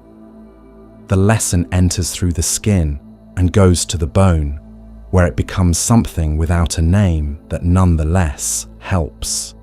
100 steps become one step, lived 100 different ways. The first one was a handshake, formal. The 27th was a joke you told yourself without words. The 43rd was a correction. The 62nd was a door held open for a thought to pass through. The 89th remembered the sound of rain when there was no rain. The 99th forgot itself and thus completed the assignment. The 100th is the only one you're allowed to feel right now, and it feels exactly like enough. When the sandals finally leave the boards and return to the threshold, your feet are lighter than when they began, not because they've done less, but because they've learned where to give the work away, to the breath, to the floor, to the patient geometry of the body. You slip the sandals off and place them side by side, neither perfectly aligned nor careless. The corridor seems to continue walking without you, the way a river continues after you step onto the bank. Somewhere, the bamboo fountain lifts, tips, knocks. Somewhere, the kettle finds its voice and then lowers it. Somewhere, your heart stands at a doorway and bows, not to anyone in particular, but to the agreement that allowed one quiet footprint to teach the next how to arrive. In the courtyard stands a pine so old it has learned to be a weather, not a tree. Its trunk rises with the calm of an elder who no longer needs to introduce himself. Bark plates overlap like slow river stones, each one a page in a book that forgot to end. The colour is the brown of tea left to think, the grey of early morning roofs, the red of a wound that healed a long time ago and now only remembers warmth. Resin threads glint where the sun finds them, small amber stitches that hold decades together without boasting. When you approach, the air changes, sharper, greener, a cool pharmacy of needles and shade. The temple is quiet, but under the pine, the quiet has a pulse. You lean your back to the trunk, and the trunk accepts you the way a bench accepts the weight of a letter. Roughness meets cloth, then skin, then bone, and everything negotiates a truce. The tree is warmer than the air in spots where light rested earlier, cooler in hollows that kept their own night. You feel the texture teach your shoulder blades a different alphabet: bark, ridge, groove, ridge. Each letter a reminder, that patience has edges as well as breath. A drop of resin near your ear softens in the heat and releases a scent that remembers summer in faraway mountains you've never walked. The smell is both sharp and kind, like a teacher who refuses to lie. Above, not far, and also immeasurably distant, the needles weave a silvery hush out of wind. Each cluster is a small instrument. Together, they are a choir that never rehearses and never makes a mistake. The sound does not arrive as sound. It arrives as permission. A sunbeam folds itself thin to pass between two sprays of green and lands on the back of your hand. A square of light that moves when the branch moves. That leaves when a cloud takes it elsewhere. That returns as if returning were the easiest thing in the world. Ants patrol the base like monks making rounds, touching each pebble with their tiny thoughts and continuing without commentary. If you turn your head a little, the tree's roots are visible where rain has brushed soil away. Thick cords entering earth like whales diving, then disappearing into darkness you cannot curate.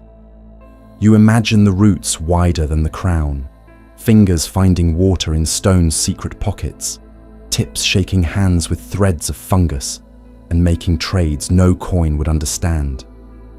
A pine does not argue with gravity, it allies with it. The trunk's slight lean, just enough to suggest a bow to the prevailing wind, tells the story of storms that came shouting, were heard, and left without winning.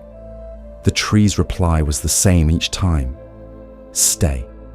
A cicada shell, hollow and perfect, clings to a low branch. The long-ago occupant climbed out of its own back and took the sky.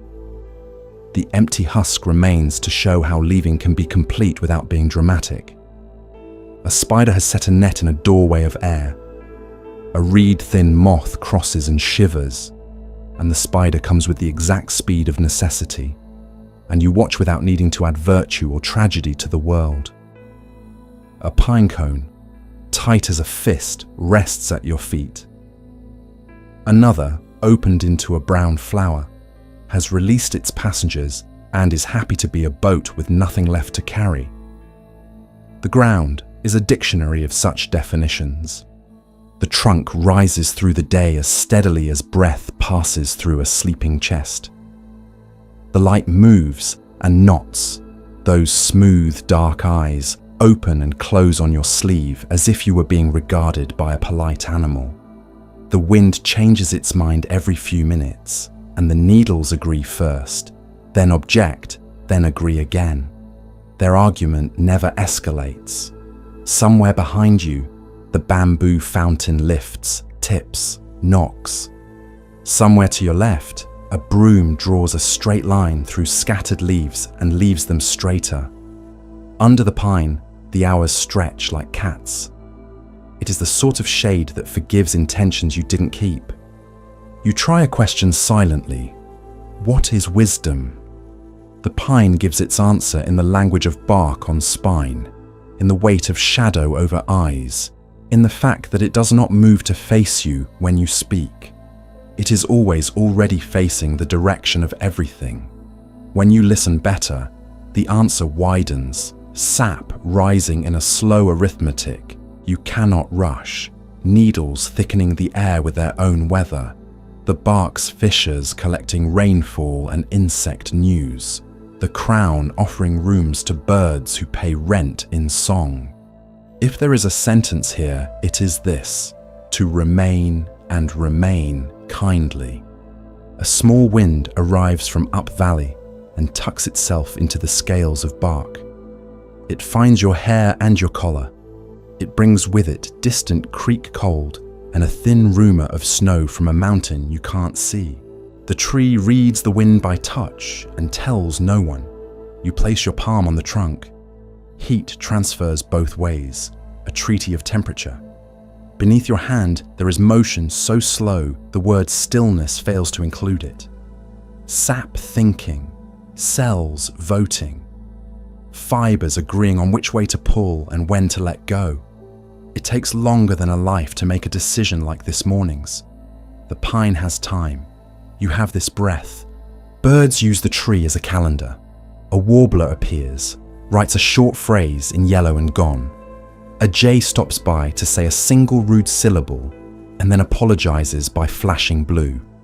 Far up in the crown, a dove reconsiders its role and chooses peace after all. You track none of them for long. The needles make a sound like paper being turned, like sleeves brushed by careful hands, like rain rehearsing on a different continent. The tree refuses to be scenery. It is host. Guests know to be grateful, even when they forget to say so. You notice how the shade organizes your thoughts. Sharp corners soften. Urgent things remember they were only urgent because they had no shade. The pine writes long shadows on the gravel, and your mind learns to write long shadows as well. Ideas that stretch past noon and rest there without evaporating. The ground under the tree is a quilt, patches of light, patches of dark, stitched by wind. You sit at the root's arch where a small cave opens for knees, and the earth molds itself to you as if it has been expecting this conversation since seed. Somewhere, a drop of resin makes a slow bead at a wounded place. You watch it grow over the course of several breaths, 3 grains of sugar, 4, 5, then hold. In that hold is patience that does not consider itself virtuous.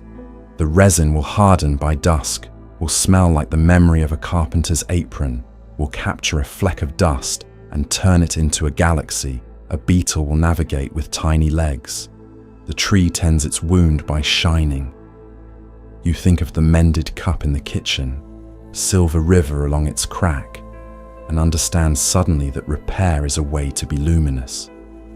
Wind rises. The trunk flexes in a measure so small you feel it only because your back is pressed to it. The movement is not defense, it is dialogue. The tree says yes to pressure without surrendering shape. Needles hiss louder, then softer.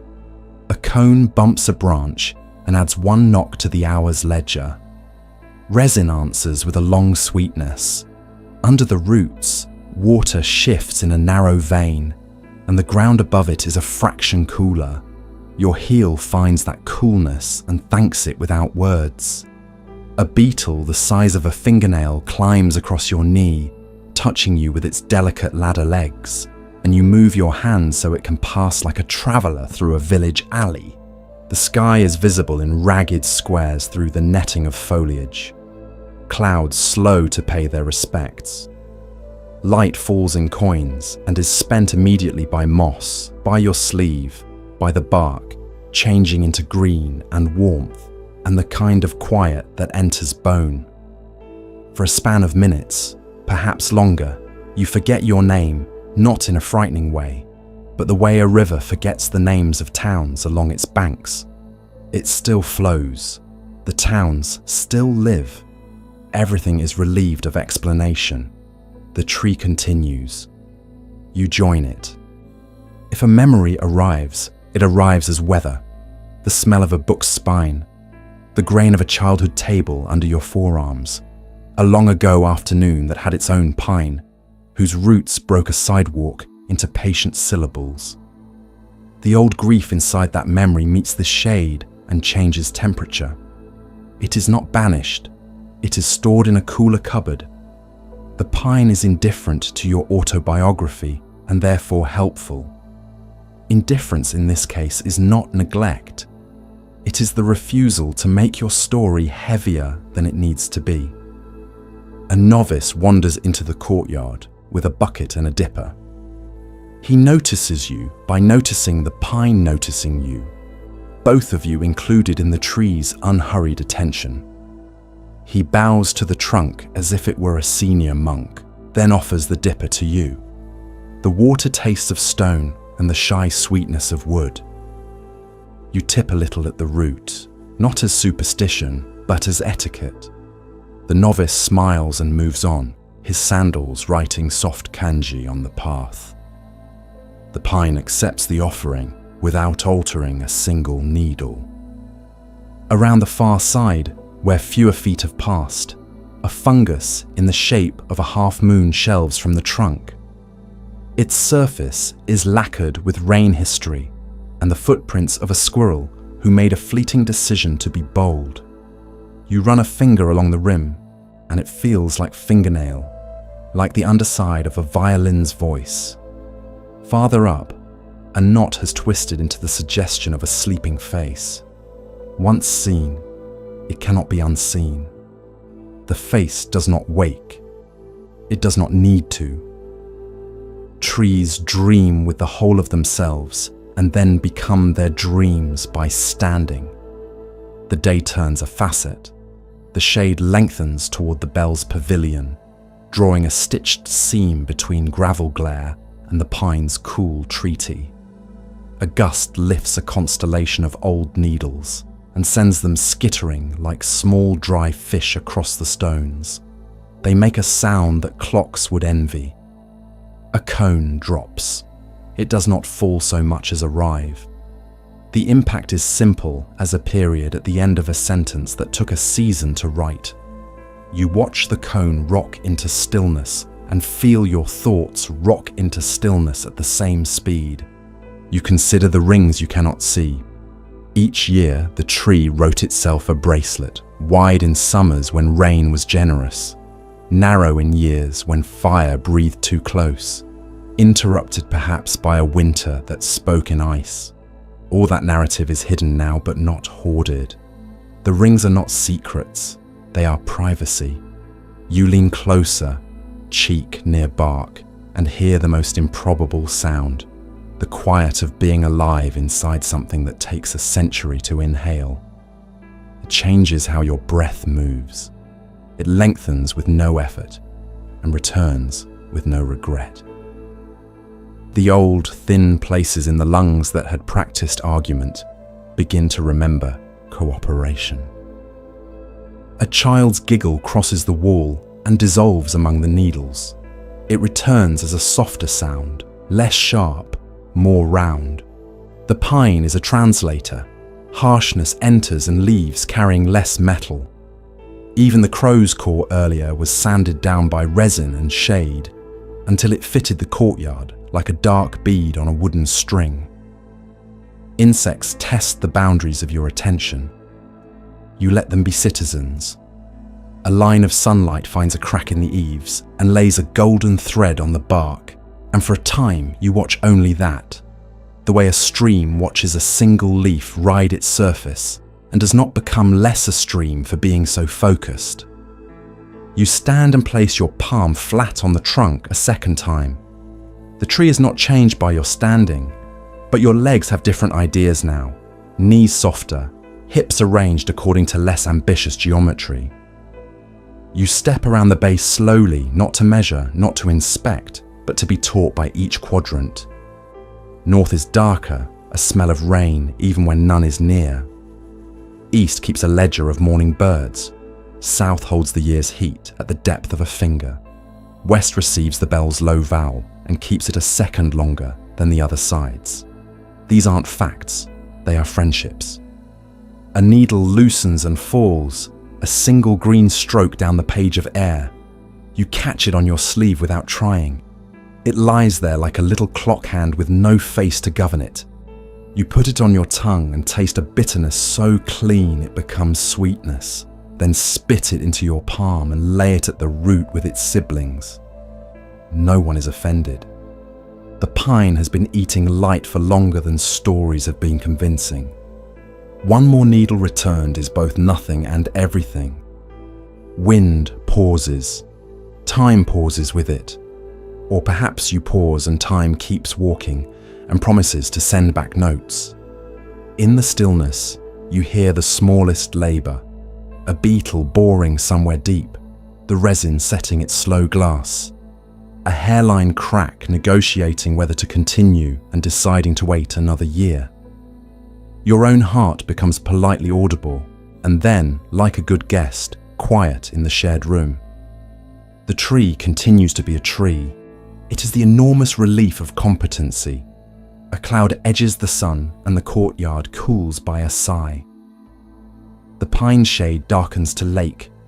A novice jogs past, late for something without being in a rush. He touches the bark as he goes, a brief palm, and is steadier for it. People here reach for the tree as if for a banister on a stair. The pine allows this without changing its posture. This is authority that does not require awareness of authority. This is listening that does not wear a face of concentration. The lesson sits itself like a bowl where bowls go and waits for hunger. In the crook where one limb launches from the trunk, rain has made a small, dark basin. A dragonfly lands and drinks. Its head turns like a compass needle, and its engine of wings resets. From this close, you can see the stitching in each transparent panel, the way light is trapped and freed at the same time. The dragonfly leaves, and the water does not regret having been useful. The basin keeps its darkness and offers it to the next thirsty bright thing. Afternoon drifts towards something softer. The bell will sound soon, not yet. The needles prepare without moving. The trunk prepares by continuing to be the trunk.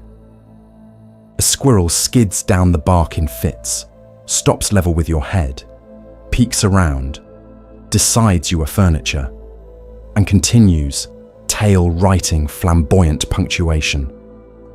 It digs briefly at the root, finds nothing, finds everything, leaves as if it has remembered a different appointment on a different branch. The scratch marks it leaves are as temporary as breaths and will be read by another squirrel as biography. You close your eyes and the tree remains. It remains in the pressure against your spine, in the smell that is both pepper and honey and sun after rain, in the sound of needles practicing ocean. It remains in the way your thoughts now prefer to move vertically, down to root, up to crown, rather than sideways into corridors where doors breed doors. You open your eyes and the world is arranged as before, and also more legible. The grain in the walkway boards is a river you once crossed. The rake lines in the gravel are the ribs of a good night's sleep. The lanterns are moons chained gently to posts that never mind being leashed. When you step away, the pine does not reclaim the space because it never gave it up. You carried a portion of shade with you, and you keep carrying it across the courtyard, across the next hour, perhaps across the week. If you forget it, the tree remembers for you and will remind you next time by standing where it stood, not a fraction higher, not a fraction less. A breeze arrives and bends the uppermost branches in a bow no human spine could imitate without breaking. The tree bows to the wind and is not diminished. You bow to the tree without thinking of bowing. The air cools your face and tastes faintly of resin and rain thought about but not promised. You look back once. The pine is exactly where it was when you arrived, and slightly more itself. A cone falls in the corner of your eye, and you cannot tell whether you heard it or only knew it. Under the skin of bark, the sap keeps its slow pilgrimage. The needles keep their counsel. The shade keeps its agreements. The courtyard keeps its breath. You keep walking and the tree keeps listening. And somewhere under both sentences runs a route so wide and patient that it might as well be the common earth agreeing without words to hold. He arrives with the afternoon, carrying a bundle wrapped in indigo cloth. The knot is a neat square, the kind of knot that comes undone with one breath. Dust from the road whitens the hems of his trousers and powders the lines in his hands. He pauses at the gate and bows, not to anyone in particular, but to the fact of entering. The bundle clicks softly against itself, bamboo on bamboo, and the sound seems to belong here, like the hush of sandals or the patient throat clearing of the bamboo fountain. He sets the cloth on the veranda boards and opens it with a movement that knows where to stop. Inside are a thin knife with a crescent chip missing from the spine A handful of small brushes wrapped in paper, a wooden burnisher blackened by years of rubbing paste into fibers, and a coil of bamboo ribs the color of wet honey. A little jar of rice paste sits in a shallow bowl of warm water. The lid is corked with paper to keep the scent in. Underneath, folded with the care of a letter you mean to keep, lies paper. The paper is not white like teeth. It is the white of milk in a clay cup, of breath in winter, of clouds that forgot to be dramatic. A novice meets him on the veranda, palms together, eyes bright as the edge of a new brush. He gestures toward the row of temple lanterns sleeping along the wall, their paper panels yellowed with smoke and history. One is torn in a slash from corner to corner, the wound edged brown where oil once kissed paper too closely. Another is punctured by 3 neat stars, a cat's autograph. A third sags on one side where a frame gave up a decade ago and leaned on its neighbor. The lantern maker, nobody calls him that. They use his name, but you hear the craft in his steps, runs fingers along the damage without dismay. These are good, he says, meaning they have lived. He chooses a place near the open shoji, where light from the courtyard leans in but doesn't pry. He sits cross-legged, and the boards accept the shape of his knees. The novice lays a cloth, and the man sets the torn lantern on it like a bowl with a crack. Handle toward him, history toward the room. He lifts the frame with his left hand, and with his right hand, he pulls the torn edges together until the light through the paper changes from river to thread. He does not force the meeting. He looks as if listening for a word on the tip of a tongue. Satisfied, he lets it go again. He takes up the knife. It is sharp enough without being aggressive. He sets the blade flat on a strip of bamboo rib and shaves a curl so thin it keeps its shape when it lands on his knee. A translucent comma. He rounds the end of a broken spar, tests the fit in its mortise with a breath's pressure, twists a sliver of paper into a peg, and secures the joint with paste the color of watered rice. He rubs the joint with the burnisher until it hums quietly to itself, a sound you would miss if you were not keeping company with this moment. He opens the jar of rice paste. The smell rises, faint sweet, a memory of steam. He stirs, and the paste sighs into silk. He takes a brush and wets it with paste and draws a narrow line along one torn edge, feathering it out so the paper will drink it without swelling. He does not paint the other edge. He waits, not looking at the tear, eyes on the corner of the room where a spider has hung a diagram of patience. Waiting is part of the glue. The paper next. He unfolds a sheet and it becomes air. He lifts it by the corners and the light behind it shows the long fibers, mulberry's threads, running like rain you can hear. He lays it down and trims a strip along the decal edge where the fibers are wildest. He holds the strip up to the window. Its edge is not a line but a coastline of bays and promontories. He smiles. This edge will make the light honest, he says, though perhaps only to the novice, or perhaps to the room. He returns to the tear. Paste has turned from shine to sheen. He brings the edges together with 2 fingers, and they meet like lips that have forgiven something. He lays the feathered strip over the seam, pressing from the middle out, coaxing air toward the paper's borders. He smooths with the burnisher, heat from his hand joining the paste's work. The seam disappears into a faint whitening that will hide when lit. The ragged decal feathers across the surface like frost on a pond, too shallow to skate. He lifts the lantern and tilts it. The room's light moves through the repair differently now, softer, more numerous, one light becoming many. The novice leans in. "You make the tear beautiful," he says, chagrined as soon as the words leave his mouth for sounding like praise. The man shakes his head. The tear made itself beautiful the moment it stopped wanting to be untorn. He taps the paper with the back of his fingernail, a delicate tock, and the lantern answers with a small breath of release. He turns to the next lantern. This one is a collapsible shoshin, its ribs spiraling like a seashell, its paper cracked in places where time pressed too hard. He flexes it open and closed, listening to the sound, crackle, sigh, resolve, then stops at a gap where a bamboo rib has come away from its neighbour. He wets his fingers, softens the old paste with a touch and a hum, lifts the rib the width of a grain of rice, lays fresh paste like a whisper, and sets it back.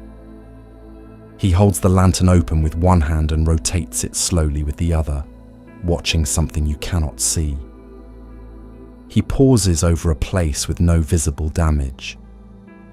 Wind went through here, he murmurs, and fits a narrow backing strip under the paper where it will never be noticed, a kindness done for the night. The temple cat arrives, tail up like a punctuation mark, and sits on the indigo cloth with a thump that suggests familiarity with the law of gravity. The man acknowledges it with a finger against the cat's chin, then continues. He chooses a different paper for the punctures, a parchment-thin, tougher sheet made with a little mitsumata, ambered by age in his cellar. He tears not with scissors but with a wet fingertip, guiding the rip so the fibers will lie wide. He rotates each patch so its grain crosses the lantern's grain like boards laid at right angles to stabilize a floor. He pastes, presses, breathes, hums. His hum is out of tune with nothing. The novice brings tea and 2 cups. The man takes the cup with both hands and places it near the lantern so the steam can remind the paper of the river it once lay beside.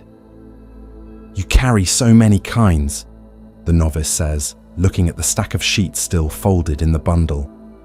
The man nods, and his eyes go to the paper as a gardener's eyes go to seed, measuring without calculation. "Paper is weather," he says. "I bring clear days, soft rain, and a fog you can hold." Each one forgives a different mistake. He tells a tale without telling it. An autumn storm in the village years ago. Lanterns bowling down the lane like tame moons broke their leashes.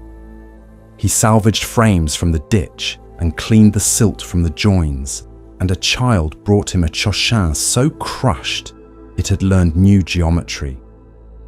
He kept it on his bench for a week and did not touch it, then remade it around the damage instead of against it. When it was lit, the light came out in bars and bays, like a coastline by night. People called it the storm lantern, and they borrowed it for weddings and for funerals, which in the village are not opposite occasions but neighbours. He does not say any of that aloud. He trims a patch the shape of a shoreline and presses it where the cat's claws signed the paper, smiling. He wants to be in the light too, he says, and the cat, as if cued, yawns. He opens a lacquered box and removes a brush with a handle worn to a narrow waist. He dips it into a dish of soot ink and writes a character on a scrap, the bristles dividing into 5 whispering fingers at the end of every stroke. He holds the scrap up. The character says light, but the novice squints and sees it also says breath, and also says responsibility, and also says rejoice. The man blows on the scrap and the ink dries to a velvet that does not shine. He glances at the repaired lanterns and then, with the courtesy of asking a wooden thing's consent, places a single character near the repaired seam, halfway hidden by a rib. The brush knows the paper knows the brush. The mark speaks in a voice that will only be audible when light is behind it. A private word cast into a room. Evening leans in at an angle that makes decisions easier. He threads new wicks into 2 oil bowls and checks the brass floats. He folds a length of twisted paper to test the shades for shadows. He shows the novice how to find the place to stop rubbing the paste. One stroke too many, and the fibers fatigue. One too few, and the seam will show. Exactness here is the gentlest thing you can do. He cuts glue with a drop of vinegar for longevity, and with a strand of patience for luck. He laughs at his own joke and wipes the burnisher clean and glossy on his sleeve, because no rag knows the shape of this tool better than his forearm. He turns toward the bundle and lifts the folded sheets again. He chooses one unlike the others, thicker, with inclusions caught in its belly. A straw hair, a mote of bark, a tiny leaf skeleton transparent as the veins on a wrist. He rips a small window and places it over a hole in a lantern at the hall's corner. When moths come, he says, they need somewhere to rest that won't punish them. He strokes paste onto the window's back and sets it gently. A moth's future hotel. A wind tests the veranda. The lanterns, newly skinned, shiver. The man nods at their song, the crackle that has become a purr, and reaches for a thin cord. He pulls it tight along a frame and plucks it. The note is high and true, not for sound, he says, for straightness. He runs his knuckle down a bamboo rib, listening with bone. His skin hears a roughness, and his knife listens it away. He turns a lantern around and around and around until he forgets he is turning it and begins simply to be present at its becoming.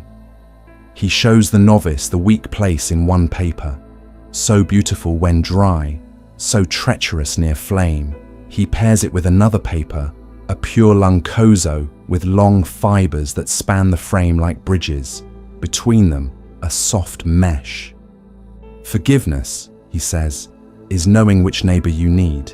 He teaches how to paste and wait, how to measure drying with a finger placed on the paper's shadow instead of the paper. Less oil, more patience. Drying is the place where most mistakes ask for forgiveness, he says, and the paper either offers it or teaches you to wait better. The abbot comes. He is bare-handed, sleeves rolled, carrying nothing. He watches the man work without speaking, eyes following the brush as a cat's eyes follow insects that choose to be interesting. When the man finishes a seam, the abbot touches the edge with a kind of blessing disguised as curiosity. "You mend like rain," he says at last. The man smiles. "Rain taught me," he answers, and the abbot laughs a single breath of laughter that seems to have been waiting since morning. As dusk pens the courtyard in a softer ink, the man lifts one lantern by its handle. It swings, a controlled planet, in his hand. He fits the oil bowl with a practiced press, wicks already trimmed to moderation. He lights them with a spill of flame from a pine sliver carried in the brazier.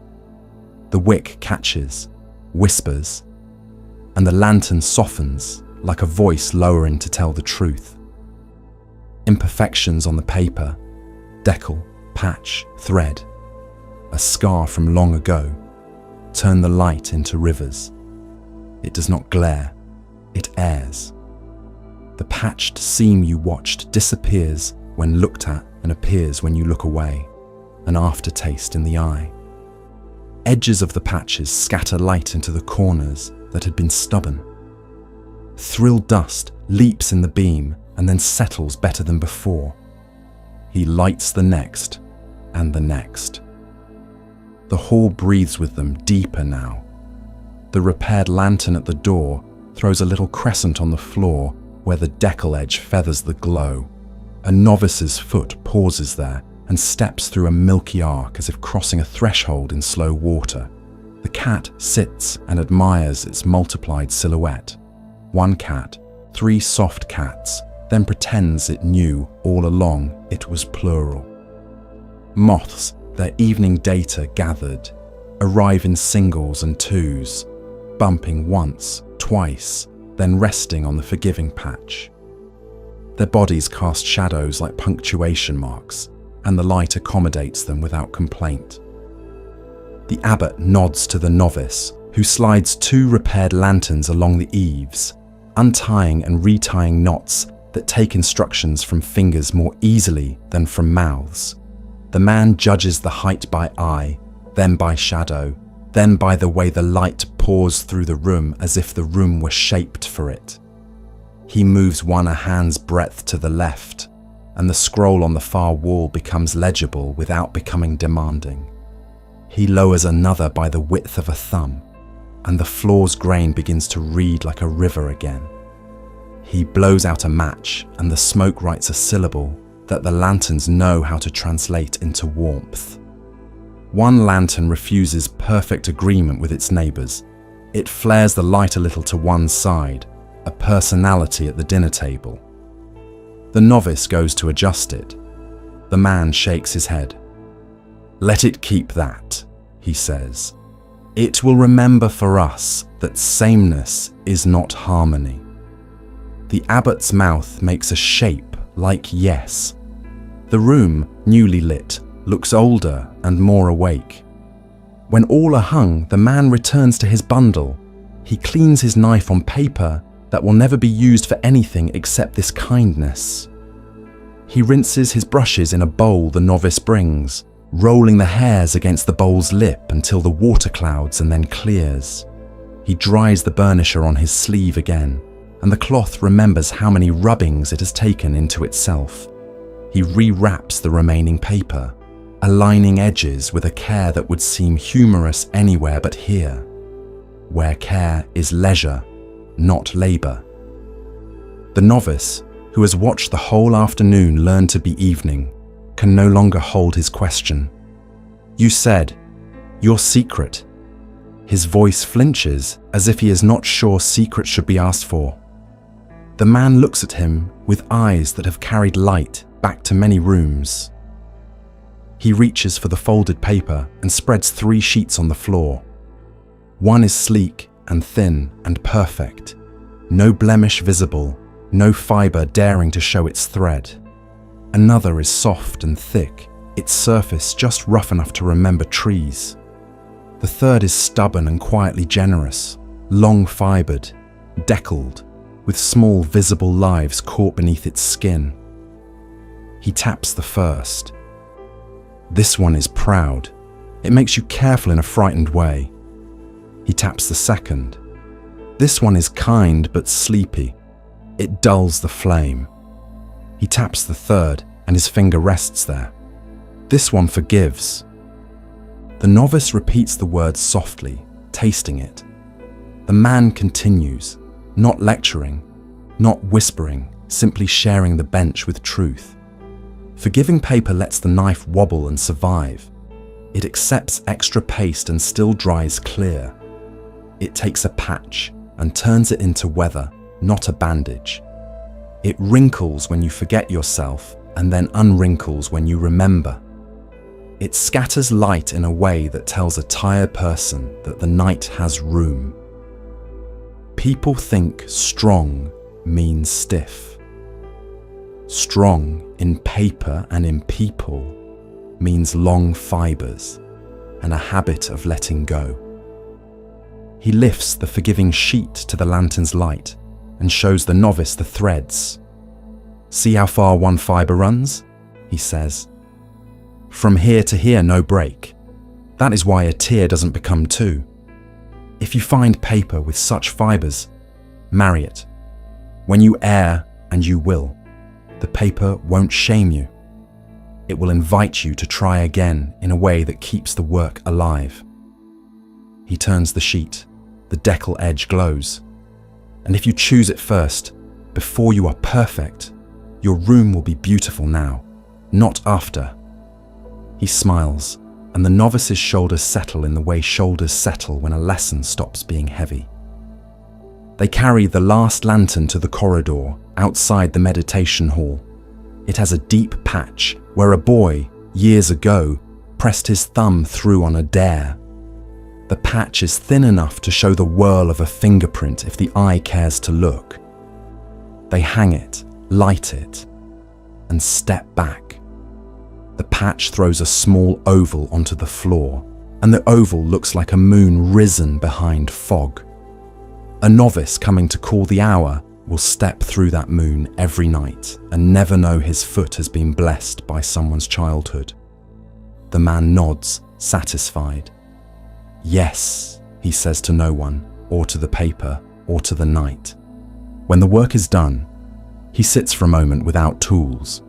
The room glows like rice in a pot when it is done just right and is resting. The old tiers are now parts of a map. The patches make small continents of light. The ribs throw faint stripes along the wall, where a spider has redrawn its net to take advantage of the new geography. A moth finds the forgiving window and folds its wings there as if reading a book. The bamboo fountain knocks once, and the sound stands in the light like a quiet bell. He wraps the knife. He winds the ribs he did not need back into a coil that will wait for a different evening. He rolls the leftover paste into a pearl and drops it into the jar for tomorrow. He stands, dusts the indigo cloth, lifts the bundle, feels its honest weight. At the door he bows, not to anyone in particular, but to the fact of leaving. The novice bows lower than necessary and thanks him in a sentence that leaves out pronouns. The man smiles. "Keep the light low," he says, "and the paper will teach you." He steps into the lane, and his shadow joins the other shadows, a soft inclusion. Behind him, the temple breathes with its new skins. The repaired lantern by the gate throws a patch of gentle light across the threshold.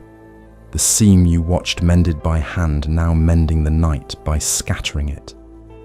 A villager will pass and find that his breath eases. A child will reach and be told gently to look, not touch, and will touch anyway and leave a fingerprint that will light a floor somewhere in 10 years. Wind will come, and the forgiving paper will flex and return. Moths will write small, winged poetry against the glow and be forgiven. And you who watched a tear become weather, walk past the gate and feel the small, warm lesson settle under your ribs. You do not need to be untorn to be a lantern. Choose what forgives. Let the edges feather. Scatter the light.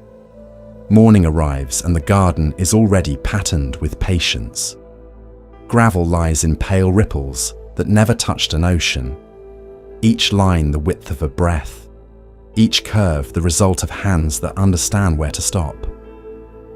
Stones rise from the sea of sand, one tall and stubborn, one low and companionable, one flat as a thought you can sit on.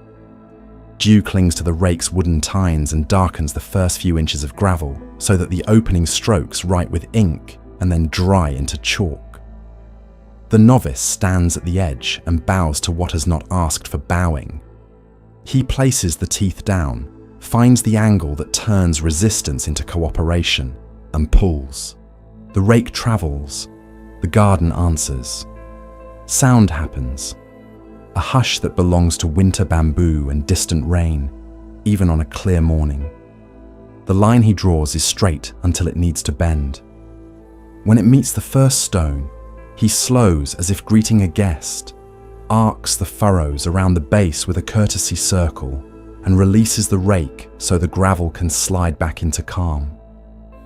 He steps back along his own footprints and erases them with the flat of the rake's head. Footsteps gone. Movement remembered in the way the new lines carry a little more ease. Light changes across the sand as clouds learn how to be brief. A single maple leaf lands, red as a small admission, and interrupts a perfect wave. The novice sees it, smiles without regret, and lifts the leaf by the stem. He does not shake the gravel free. He lets the tiny grains ride the leaf's veins as he sets it under the pine. The interruption remains as a softened thumbprint where the leaf had rested. Perfection survives with a human breath in it. He begins a new panel along the eastern edge, combing parallel lines, until the garden seems to hum in thin strings. When he reaches the corner, he wipes the rake clean with his palm, dusting his hand against his robe. The palm comes away powdered with light. He kneels to touch a place where yesterday's pattern still faintly remembers itself, and considers whether to honor that ghost or to start anew. The rake decides for him. The fresh line finds the older ones, and they agree on an angle that neither had reasoned alone. Cooperation without discussion. The stones do not move, but they change because the lines say different things about them. One becomes a ship anchored in a summer cove. One becomes a mountain, rain braided around its base. One becomes a traveler halfway across a bright, shallow river. None of this needs to be true to be helpful. The mind, watching, loosens its grip on the idea that a morning must choose a single meaning. The rake scratches, the novice breathes, the garden thinks. A cat pads onto the most perfect rectangle, stops with a foot lifted, reads the room, and withdraws, leaving a single neat print like a seal at the bottom of a long letter. Wind enters cautiously, finds the lines, and aligns with them. The ripples appear to move, though they don't, and the eye rests the way a skiff rests on wind-made water. The novice pauses and lays the rake down across 2 furrows, its weight distributed so that no mark deepens unfairly. He rubs a knot on the handle with his thumb until it warms, as if to talk it into being less itself and more tool. He stands again and draws circles within circles around the tallest stone, nesting them so the stone seems to be speaking in widening, generous words. He stops halfway through a sweep and erases the last few feet with the backside of the rake. The line was fine enough. The change is not a correction so much as a continuation. A monk crossing the veranda glances out, sees the rake pushed backward, and nods as if a koan has just saluted someone in the lane. The novice doesn't notice. He is moving again, and the gravel is letting itself be changed. A villager arrives with a wrapped parcel for the kitchen and slows at the fence, his day softened by geometry. He leaves without speaking, carrying the pattern behind his eyes. It will show up later when he slices radish into even moons and hears the knife say yes to the board. The sun lifts and the rake's shadow becomes a second set of lines, offset and thinner, a faint accompaniment. The novice adjusts his angle a degree to give the shadow room to play. When his robe's hem scuffs the gravel, he smooths the bruise and lets the incident instruct the next pass to be kinder. Toward noon, the novice lays the rake aside and takes up a shorter comb for the fine work around the flattest stone.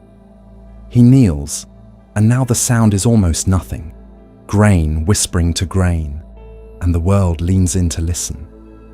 He draws a spiral that feels too tight, erases it with the side of his hand, draws it again looser, then loosest, until the spiral breathes. A fly investigates. It leaves a tiny zigzag, a note written by an impatient student. The novice leaves that note as if it belonged. The garden does not argue. Clouds gather. Their shadows make the gravel a lake and then light again. He rests the rake against the pine, touches the tallest stone, as one might touch a friend's shoulder when parting, and bows to the whole. He knows that wind will unwrite some of this by evening. He knows that tomorrow a new pattern will begin by forgetting today's. He is glad both are true. He steps off the garden backward, so his footprints face the work with respect, and once on the boardwalk, he erases those prints too, leaving only the lines and the knowledge of how to draw them again. Night lays a path across the courtyard like a silk ribbon, and the moon chooses to travel here as if the temple were its preferred window. The stones of the path shine without being wet, The basin by the gate holds its round of sky, as though the sky were a guest who prefers low chairs.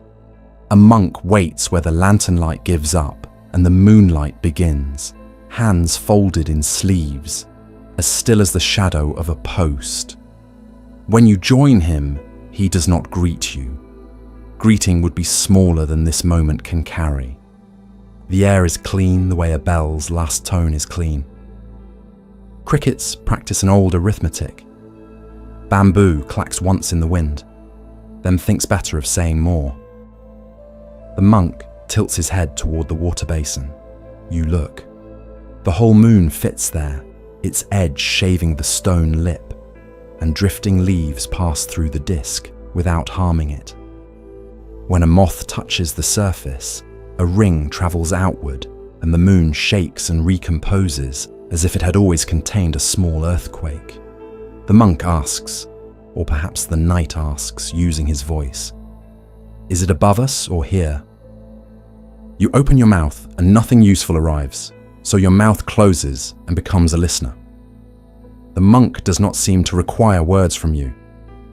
He points, not up, not down, but into the space between your chest and the basin. Somewhere a dog barks in the village and apologizes in the same breath by going silent.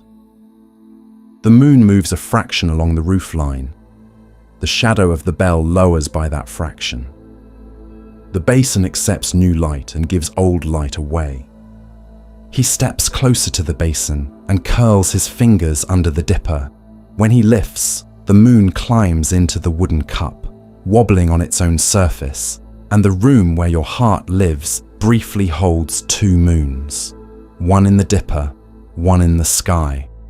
The third, if you count the idea that now walks through your body. He tips the dipper and lets the water fall back in a thin, silver rope. The moon breaks and mends again without complaint.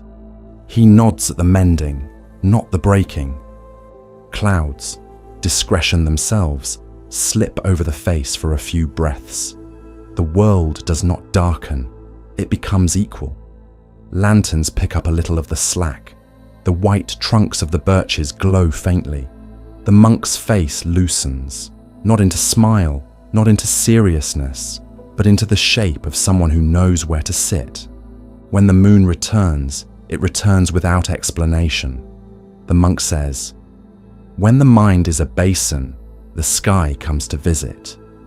When the mind is a sky, basins become constellations." He seems pleased to have said it and uninterested in whether it is clever. You walk with him along the veranda. Through one square of darkness in the wall, the moon sets a bright square on the floorboards. Through the next, a square dimmer by the thickness of a bamboo stalk. Through the next, bright again. The hallway becomes a poem written in squares of light, and the monk's feet edit it with care not to remove necessary commas. He pauses where a window faces a blank wall. On that wall, the moonlight is a silent lake with no fish. "Here," he says, and breathes in. "And here," he says, and breathes out. The two breaths agree with the same whiteness. Back at the basin, he dips water once more and pours it onto the gravel. The moon lays its coin there and then disappears as the water sinks. Without hurry, the gravel loses its shine. "Where is it?" he asks, without asking. Your chest answers by being lighter. He hangs the dipper on its peg, and the dipper becomes part of the night's furniture again. The bell does not ring. No need. The moon continues not to belong to anyone. You stand with him until the cool lifts the hair on your forearms.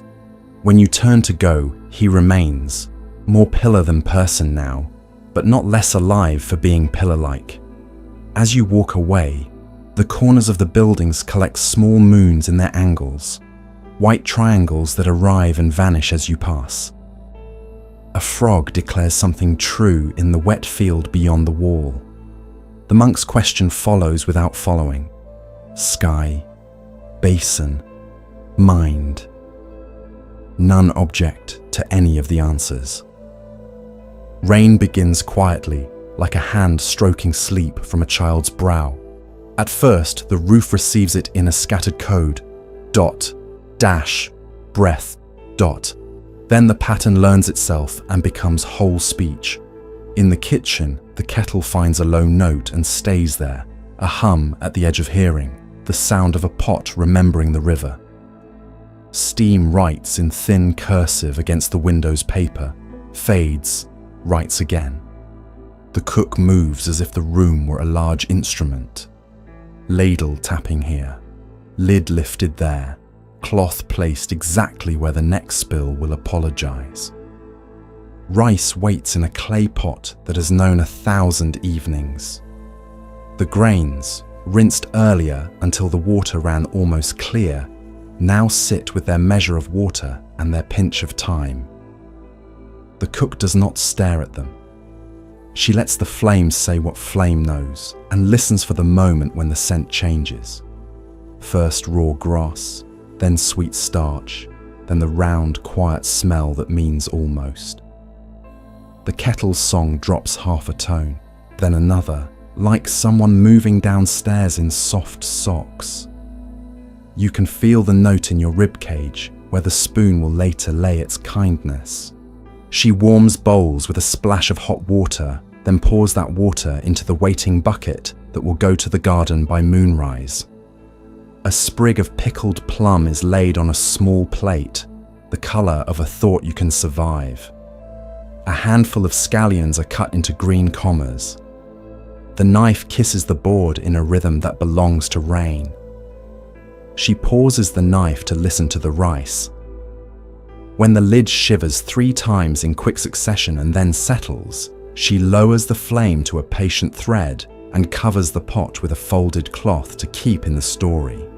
The kettle does not boil, it sings.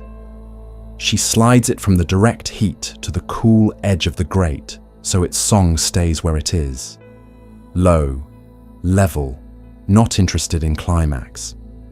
She pours a little into a teapot where roasted barley waits, and the room goes to toasted bread for a breath. The cups, small and undecorated, fill and steam and are not yet drunk. She lifts the rice lid an inch to let the last cloud escape. The cloud smells like promises kept without ceremony. When she opens the lid fully, the surface is a soft geography. Small hills where bubbles rose and set, valleys where steam decided to rest. She turns the rice with a paddle, lifting from the bottom without pressing, letting each grain separate like raindrops rolling off a leaf. The sound is a whisper inside a whisper. She lets it sit 1 breath more and then serves. The bowl finds your hands with the weight that convinces palms to become what they were designed to be. A little steam touches your face and speaks a language you were born hearing and then forgot and now remember perfectly. You raise the bowl. The first mouthful is hotter than your hurry deserves. You learn and slow without scolding yourself. The second mouthful tastes like rain agreeing with fire. The texture is both separate and together, grains distinct, purpose shared. A little salt from the plum arrives, brightness folded into softness. You do not add anything else. The spoon rests on the rim when not in use, a bird between flights. The kettle in the corner continues its low hymn, and you realize your jaw has unlearned its afternoon job and is just moving, because moving is what mouths do when kindness is near. Outside, the courtyard is braided with rain. The repaired lanterns turn water into slow comets running down paper. The kitchen window's paper glows like a belly under a blanket. The cook eats too, standing for the first 3 bites, because standing belongs to these bites. She sets a bowl in the corner near the threshold for the small god of returning home. The god eats by fragrance alone and is satisfied. She refills your tea without asking and sets down a dish of pickled radish that snaps once between your molars and then calms the whole mouth. You finish and stare into the bowl as if it were a small lake that just taught you to float. The cook sets a second ladle of rice with the precise generosity of someone who has been hungry and is not anymore. You eat more slowly. Rain finds a new tempo at the eaves, longer drops now. The kettle lowers its note again, and then finds a silence that is warmer than its sound. The room seems bigger when nothing speaks. You realize that fullness is quiet. You realize that quiet is full. When the bowls are empty, they are not finished. The cook pours hot water into each, and you swirl it, freeing the last grains that cling like children at the end of a party. You drink that light soup, rice saying goodbye, and the stomach smiles in a language with no teeth. She hands you a cloth. You wipe the rim clean, not because anyone will see, but because the rim is where mouths met, and mouths deserve a second of thoughtfulness. The bowls are washed with that same hot water, and the water carries the meal away the way a river carries leaf boats toward night. The bucket receives it, and later, a maple will drink what you were given. The flame is pinched between two fingers and goes obediently to smoke. The kettle's handle is lowered and its lid is tipped, so the last heat can wander off without getting lost. The rice pot, still warm, is wrapped in a towel to please tomorrow's breakfast. The cook stands with her palms on the edge of the table, not leaning, just telling herself and the wood that they have done what they set out to do. Rain continues. Somewhere a bell will sound when it is ready, and the sound will know the taste of this rice. The cat chooses the threshold the way a king chooses a throne, not by conquest, but by finding the place that acts like it has been expecting you. A grey fold of fur unwinds across the doorway between veranda and corridor and decides that this thin line of world will be the exact centre of gravity for the afternoon. The boards warm under the cat. The cat warms under the boards. A treaty is signed without ink. Sun touches an ear and makes it transparent. Inside are the delicate red branches of attention. The tail writes a lazy sentence and puts down the brush. A novice with a bundle of firewood approaches, sees the royal sprawl, and recalculates without complaint. He takes the longer route, an extra 20 steps and one quiet smile. A visiting carpenter arrives with a plane tucked under his arm, halts mid-stride, and then crosses the courtyard instead, sanding the air with his breath. A gust of kitchen steam reaches the corridor, pauses to read the situation, and detours through the bell pavilion. The bell approves by not ringing. Time changes behavior around this small animal. It stops being a road and becomes a room. In that room, a fly's 2 seconds of indecision is theatre. A dust mote's descent is a parable. The sound the bamboo fountain makes is a history lesson. The cat blinks, a slow, unhurried lowering and lifting that resets the weather. One paw extends, flexes, gathers itself back. Claws unfurl and refurl like a fan in the hands of someone with nothing to hide. If impatience tries to enter, it finds no chair.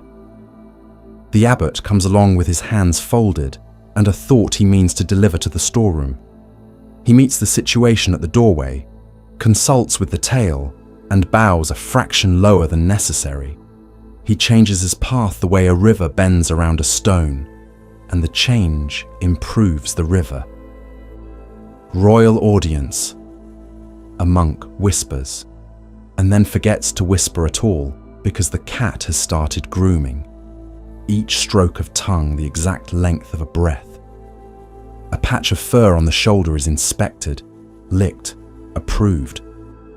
The ear is turned inside out and corrected. The nose is polished to a small, shining moon. The temple, for its part, polishes itself by watching. When the cat sleeps, it isn't sleep the way humans attempt it. It is the body deciding to become a bowl and then filling with nothing. The whiskers tremble at a dream that doesn't need a plot. A swallow lands on the beam above and considers whether to be offended. It chooses to be inspired instead and tucks its beak into its wing, practicing stillness in the master's school. A novice arrives with a string of questions and finds the answers in the shape of a paw. He sits on the step and the questions resign. The sun shifts. The bright rectangle that had been under the cat moves 2 boards toward the garden. The cat does not chase it.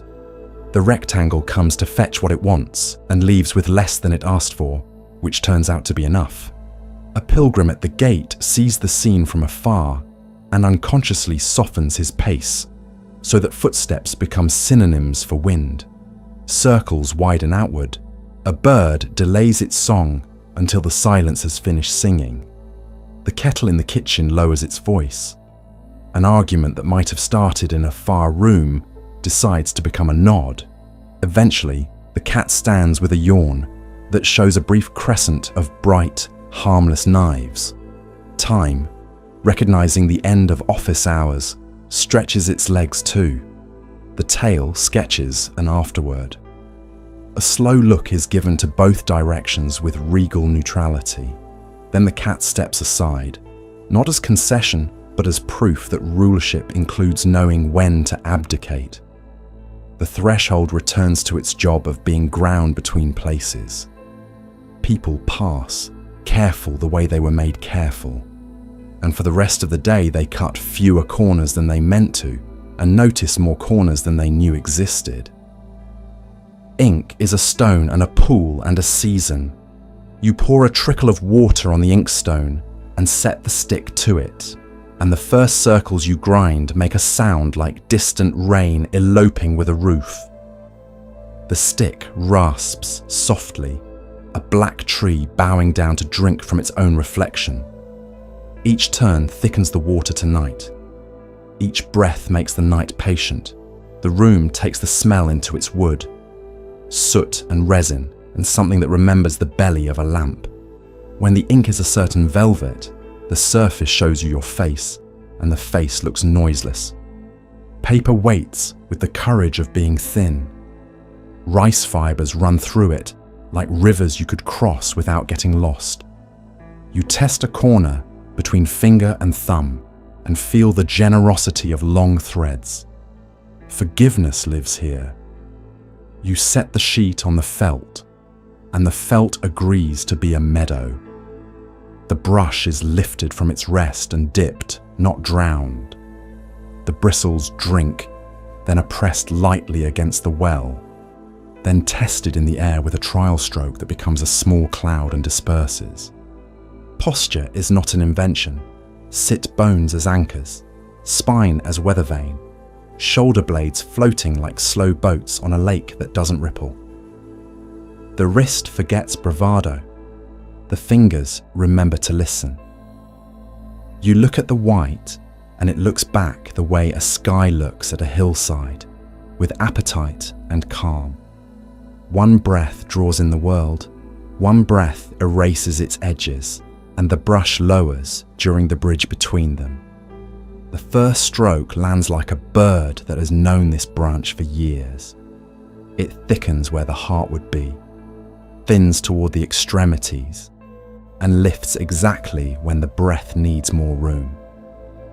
The character you mean is simple. It is a house for meaning rather than the meaning itself. The brush knows how to build such houses because it has been a grass blade under wind, a whisker in the rain, a tail of smoke. Lines meet without arguing. Angles propose to each other and marry without ceremony. A small roughness appears where the paper was particularly thirsty. That roughness is the useful rumour that someone alive was here. You do not fix it. You bow to it with the next stroke and it bows back by becoming indispensable. Once, the brush wanders. You feel ambition climb into the fingers. The line fattens beyond intention and bumps the border of grace. A temptation to rescue leaps up, wearing wigs and medals. You let temptation bow out through the same door it used. You finish the stroke, undecorated. The blot dries into a moon, saying it has always been part of the night. You breathe and grind more ink. The stone sings. The body returns to its village. You write the same character again, not to improve it, but to discover what else it knows. This one is younger, that one old wisdom in work clothes. One holds back a little water and shines in the angle of late day. Another soaks fully into the page and becomes a good neighbor. You notice how the wrist's softness makes the horizontal lines generous, how the elbow's quiet makes the vertical lines firm without being hard. The dot is not a dot, it is a seed. The hook is not a hook, it is a promise to consider returning. Between characters, the brush rests on the bridge of the inkstone, not lying in its own river where bristles would forget their shape. You rinse, press, groom the hairs to a point with a few slow turns. Discipline that is tenderness. On the margin, you try a dry brush, and the line breaks into a run of footprints across snow. On the next sheet, you load until the stroke lays a lacquered road that reflects the room. The paper tells you when it prefers which. It is a conversation among sky, mountain, traveler. When the page fills, it does not feel crowded. It feels like a small town built along a river that knows floods and summers. You stand the sheet between bookends and watch the black become quiet.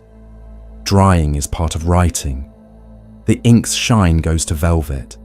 The fibers lock their doors around each letter of the alphabet you do not need. You sign nothing. Your breathing signed already. The last work is to clean. Rinse the brush until the water runs clear, and then a breath beyond clear. Stroke it on the cloth and coax the hairs back to a single spear. Pour the extra ink back to the stone and lay the stick across the end so it will not glue itself to what it loves. Wipe the stone with the palm. Oil from skin is better than any rag. Two old friends seal in their day. The table holds the whisper of characters long after the paper has been stacked. A moth visits and reads what it can, and declares the work good by forgetting to fly. After the meal, the bowl is not merely empty. It has changed its task, from holding to returning. You carry it to the stream that stitches the edge of the garden with cold thread. The water is snow rewritten as confession. The stones wear a polish learned from years of listening. You kneel where the bank invites knees.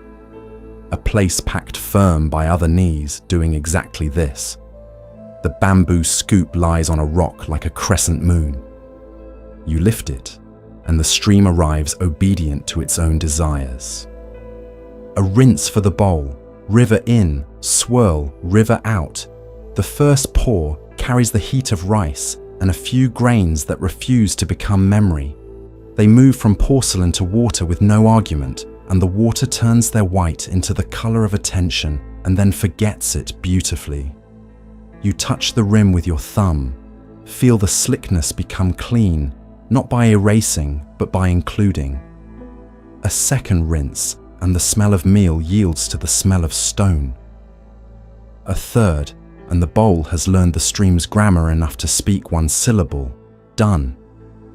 Beside you, another novice arrives, bowl and cloth, and kneels without choreography. You share a moment of work that looks like silence. He tips his bowl at your paw, and your stream becomes his stream for a breath. Downstream, a carp the length of your forearm investigates the new sweetness that fell from the rim. Its mouth makes a small circle that is the shape of all good agreements. The fish returns to its slower arithmetic. The river does not make a speech about generosity. It does the job that made it a river. You set the bowl on a flat stone, and the bottom meets it with the soft cluck of gratitude.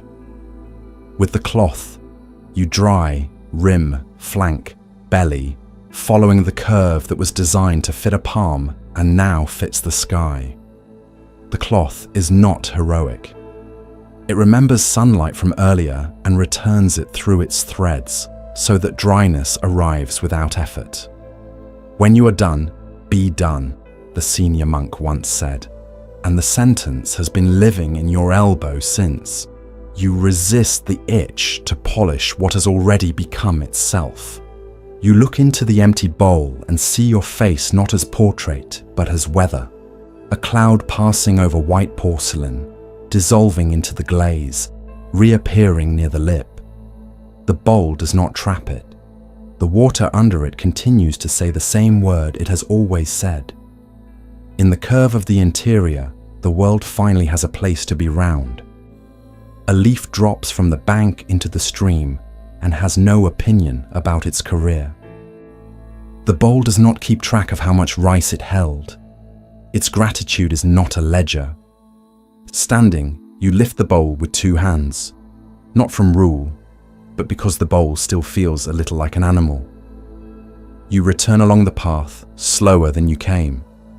A wind passes and takes the last small heat from the porcelain. Your fingers are the last to let go of that warmth. They don't cling. Inside the kitchen, bowls return to their shelf, like birds returning to a wire. Enough space between each to breathe, close enough to learn each other's names. You place yours, and the sound it makes is the sound of a sentence ending with a period that smiled. Snow begins without introduction, the way a good idea arrives, already finished, asking only to be witnessed. The first flakes are large and private. They come in pairs, then in murmurs, then entreaties. The covered walkway receives them like a letter slid under a door. Where roof protects wood, the boards become darker by a degree that has nothing to do with sadness. Where roof gives them to sky, white collects like forgiveness. Air tastes like a clean slate. You step onto the veranda, and the world lowers its voice. The sandals have learned the hush of snow in other lifetimes, and resume it immediately. A slow brush that makes music beneath hearing. Your breath stands briefly in front of you to say hello, and then moves aside. The pine's needles each receive a visitor and hold it as if teaching the art of brief hospitality. The bell wears a sugar rim.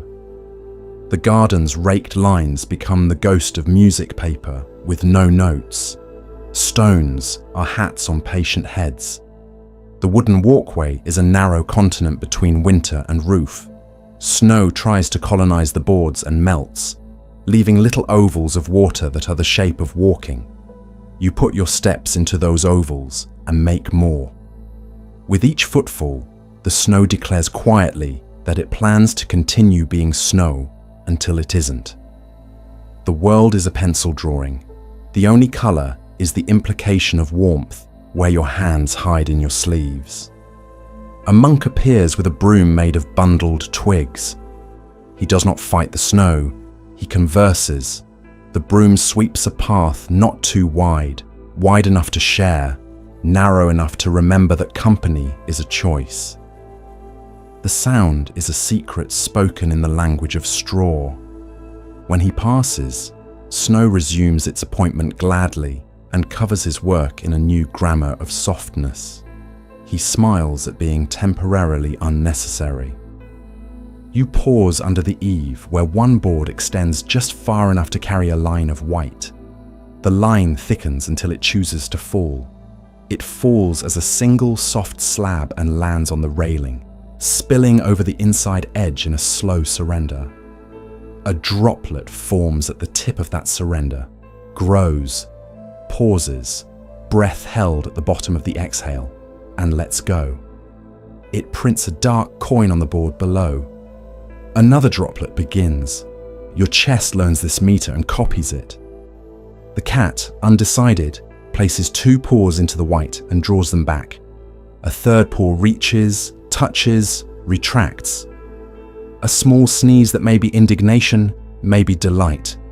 The cat compromises by sitting in the doorway and watching snow make its arguments. Its tail wraps around its feet, a scarf deciding to be a tail. Later, when it tries again, Its tracks will be a necklace of ovals dotting the courtyard, each a syllable in a poem about taste. Wind considers. It has no taste for drama. Snow slants a little, and you slant with it. A novice runs, forgets to slide, slides anyway, and turns his near fall into a bow that earns him a lesson he will not forget because no one taught it. The bamboo fountain still knocks, but muffled as if wearing a mitten. The bell's pavilion gathers more white and looks like a cake for a ceremony no one would dare cut. By morning, the roof has decided how much to keep. The rest becomes tiny rivers along the eaves, one drop at a time composing a line and erasing it. The walkway returns to wood with the smell of wet cedar and the promise of every board repolished by weather. The snow in the garden is a clean page where a single sparrow has written an essay with its feet. The sun arrives like a careful friend, opens the shutters of cold, and leaves behind that type of brightness only things that have been covered can hold. The abbot sets 2 pebbles on your palm, a small world with 2 moons. One is river smooth, a thumb-sized oval made of grey forgetting. Its surface has practiced listening until there is nothing left to interrupt. The other is rough, pitted, flecked with mica that throws back slivers of morning. It remembers mountains and refuses to apologize. The pebbles weigh less than the question he asks. Which is better? Your hand closes without a plan, and both stones declare the same temperature of coolness and the same fact of belonging. In the dark, they share edges without sanding each other down. You open the hand again, and the light writes 2 different biographies. The smooth pebble keeps the light like a secret. The rough pebble breaks it into stories for children. You turn the smooth one with a thumb and feel the river that made it repeating a lesson with infinite patience. You trace the rough one and read the map of ancient weather. You try answers on silently and hear them fail, not because they are wrong, but because their weight is not equal to the pebbles. The abbot waits. Waiting is his other pebble. You place the smooth stone on one knee and the rough on the other and sit. In that arrangement, breath notices how it changes near the skin of each. Near smoothness, it lengthens without wanting. Near roughness, it becomes alert and warm at the edges. Both are friends to breath. Both ask different good questions. You stand and walk, 1 pebble in each pocket, the small gravity of them changing the hand's default story. When your fingers find smoothness, the day's plans relax, become round, lose their corners. When your fingers find roughness, attention pricks up, becomes clear, refuses to slide past details that want to be honored. The cat rubs against your shin. The rough pebble is the exact texture of gratitude. You make tea. The smooth pebble is the exact weight of the pause before pouring. At the basin, you set the pebbles on the rim. Water from the dipper darkens them. Color deepens. The mica stars go night bright. A ring expands when a drop falls and passes through both stones without prejudice. The abbot appears beside you without sound and watches the same water make the same generous circle. They agree, he says, and the sentence lands softer than the drop. You place both pebbles back in your palm and feel warmth is no longer only yours. It has become ours, skin to stone to skin. You lay them on the step in sunlight. The rough one holds heat in its hollows and returns it as little pockets of summer. The smooth one becomes a small sun you can touch. After a time, you put them side by side on the windowsill, not arranged with logic, simply placed as neighbors. Light moves, their shadows kiss and separate. Kiss and separate.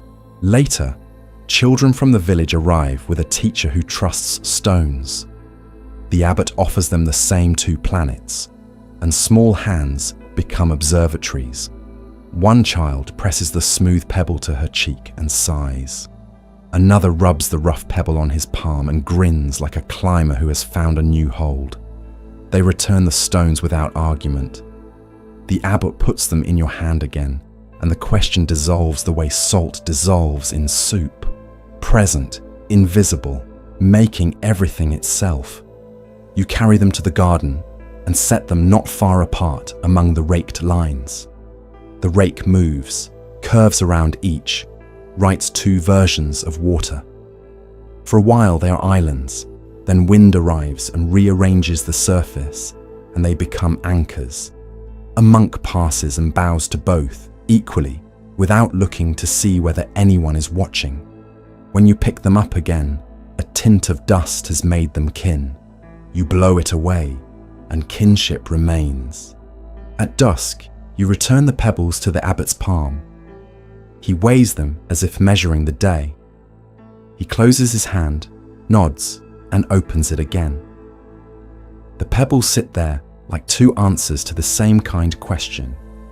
He sets them on the threshold where many feet will pass and none will notice, and both stones will learn their next lesson: how to be part of a floor. You step over them and feel something underfoot that is not exactly stone and not exactly mind, and then you are walking and both pebbles do not disagree. The story arrives the way certain accidents arrive, on a day that had planned nothing particular. The cup slipped. It did not leap or misbehave. It simply obeyed gravity with the honesty of fired clay. A brief, bright sound, the colour of a bell's smaller cousin, and then the hush that follows truth. Everyone in the kitchen froze. The steam listened. A ladle paused in the air with a single bead trembling at its lip. The master laughed, not to dismiss the moment, but as a way to include it. He lifted the pieces that still remembered each other and held them as if they were a bird deciding whether to return to sky. The crack was clean in places and wild in others. It ran like a creek that lost its map and then found it again. He set the shards on a cloth, palm to palm, like putting a face back together from memory. The apprentice flinched at the thought of loss. The master placed a thumb on the apprentice's forehead, a blessing disguised as balance, and reached for a small wooden box that usually kept quiet. Inside, powdered metal in a pinch of lacquer, a brush with tired hairs that woke the moment they smelled repair, and a patience that had outlived 4 abachi and a winter with thin rice. Lacquer was stirred until it remembered its youth. Powder was folded in until the mixture went from moonlight to morning river. He touched a brush to the edge of a shard, and the lacquer shone the way a thought shines before it learns speech. With the calm of mending a sleeve on a friend you intend to walk with for many miles, he joined the first seam. The pieces leaned toward each other with the eagerness of forgiveness. He pressed, he waited. Waiting is part of glue. A thin thread of silver grew along the fault like frost, finding a fence. A day passed with the cup resting in a cradle of rice hulls, warmth travelling from the grains into the lacquer, from the lacquer into the story. Each hour the master breathed near it, not to hurry but to lend breath, the way you might lean your shoulder into a door the wind has made stubborn. The apprentice checked, then learned not to check, then learned to let the room check for both of them. By evening, the seam had turned from bright to soft, from boast to sentence. When he lifted the cup again, it was not new and not old. The silver line did not try to hide. It drew a river across the curve, a river with 2 banks. What happened and what happens now? He poured water. It held. He poured tea. The warmth licked the seam and found it delicious. He turned the cup so the apprentice could see how the line caught light and moved it along like a slow conductor, guiding a small orchestra. "We are all repaired in places," the cook said from the stove, not looking, as if the statement were a spice to be added to everything thereafter. The cup returned to its duties. It lived among whole bowls without apology. When the master drank, his thumb always found the silver and rested there, a pilgrim finding the worn place on a shrine's railing. Guests reached for other cups first, and then, after a week, without being told, began reaching for this one. In winter, the seam shone sharper, as if snow had written a letter on the clay. In summer, it mellowed to wheat. When washed, it made a slightly different sound in the basin, as if the seam were a tiny tuning fork. The apprentice learned to recognize the sound and to put the cup aside last, drying it with a cloth that told secrets to no one. Sometimes a visiting scholar frowned at the visible mending. The master turned the cup so the scholar could watch light cross the silver and invited him to drink. By the second sip, frowning had become a lesser project. Bread tasted breadier alongside this cup. Rice grew eloquent without boasting. Even plain water learned to say more than it usually says. Imperfection did not add flavor. It removed a certain clenched hunger, and the tongue did the rest. Years made their marks. A second hairline opened one autumn when the cat knocked the cup from a ledge and the air caught it badly. The master laughed again and reached again for the box. The apprentice, older now, mixed the lacquer. His hand shook the first moment, and then did not. The new seam ran into the old, two rivers meeting and agreeing without debate. The cup began to look like a map, but a map of what no one could say. Perhaps a coastline of patience, perhaps a country where repair is the native language.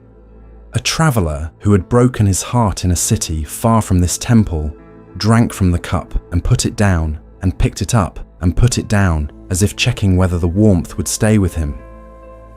It did. He slept that night without bargaining. In the morning he left coins he could not afford to spare and took nothing except the knowledge that tea can be a letter from the future written across the present with silver ink. One winter, the master himself fell, a misstep on an icy stair.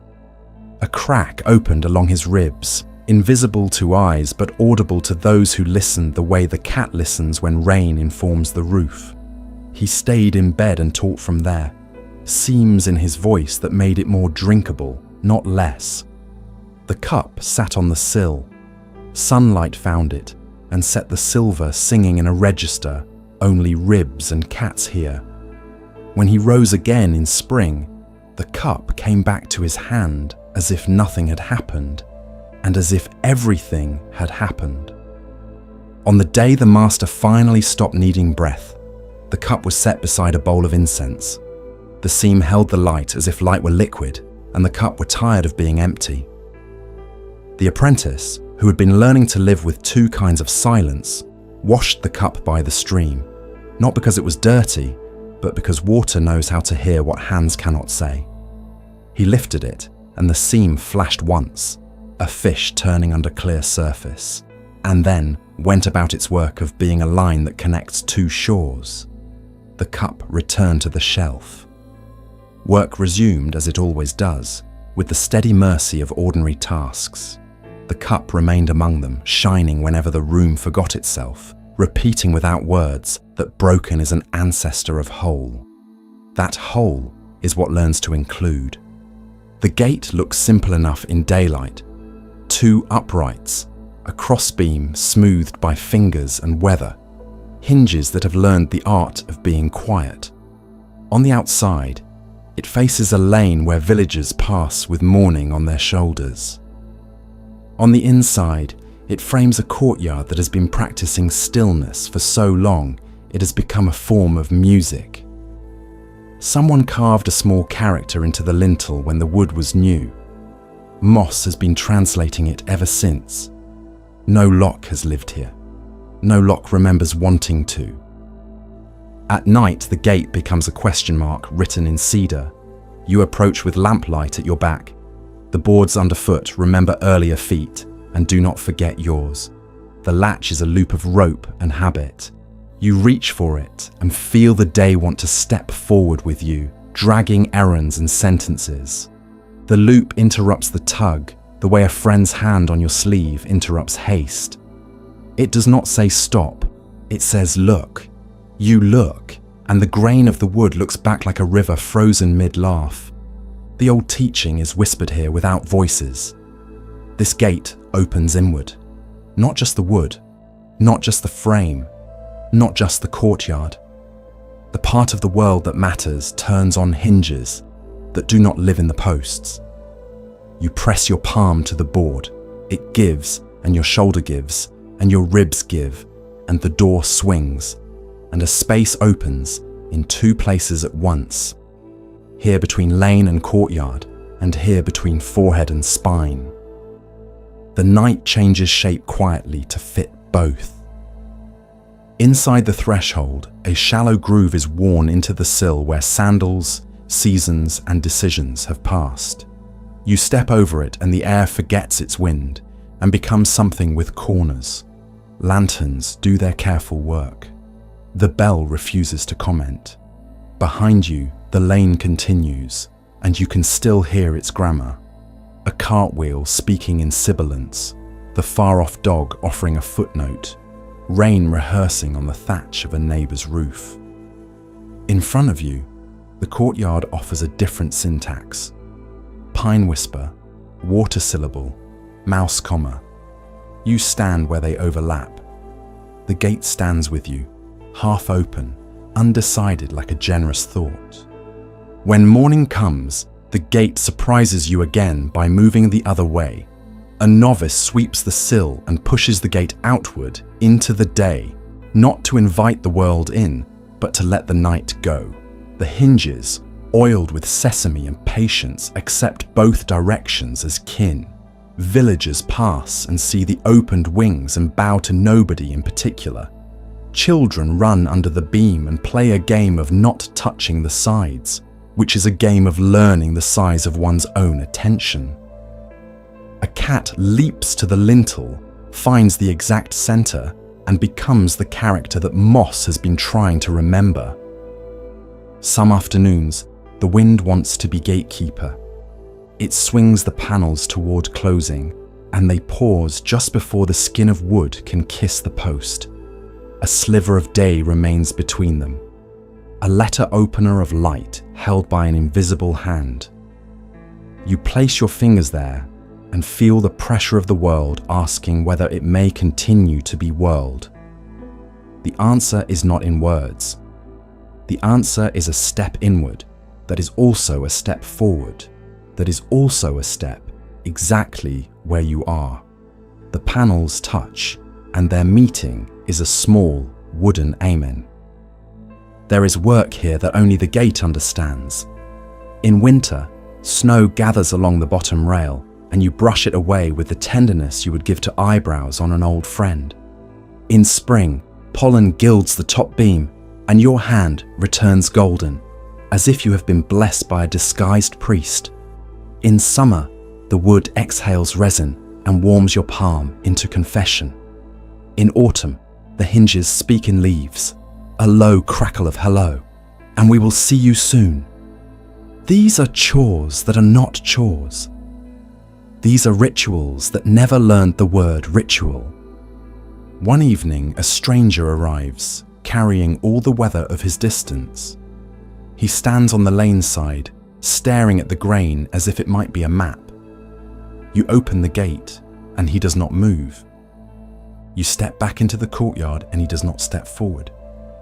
So you place your palm flat on your own chest and pull gently, the way you would open a door that is mostly memory.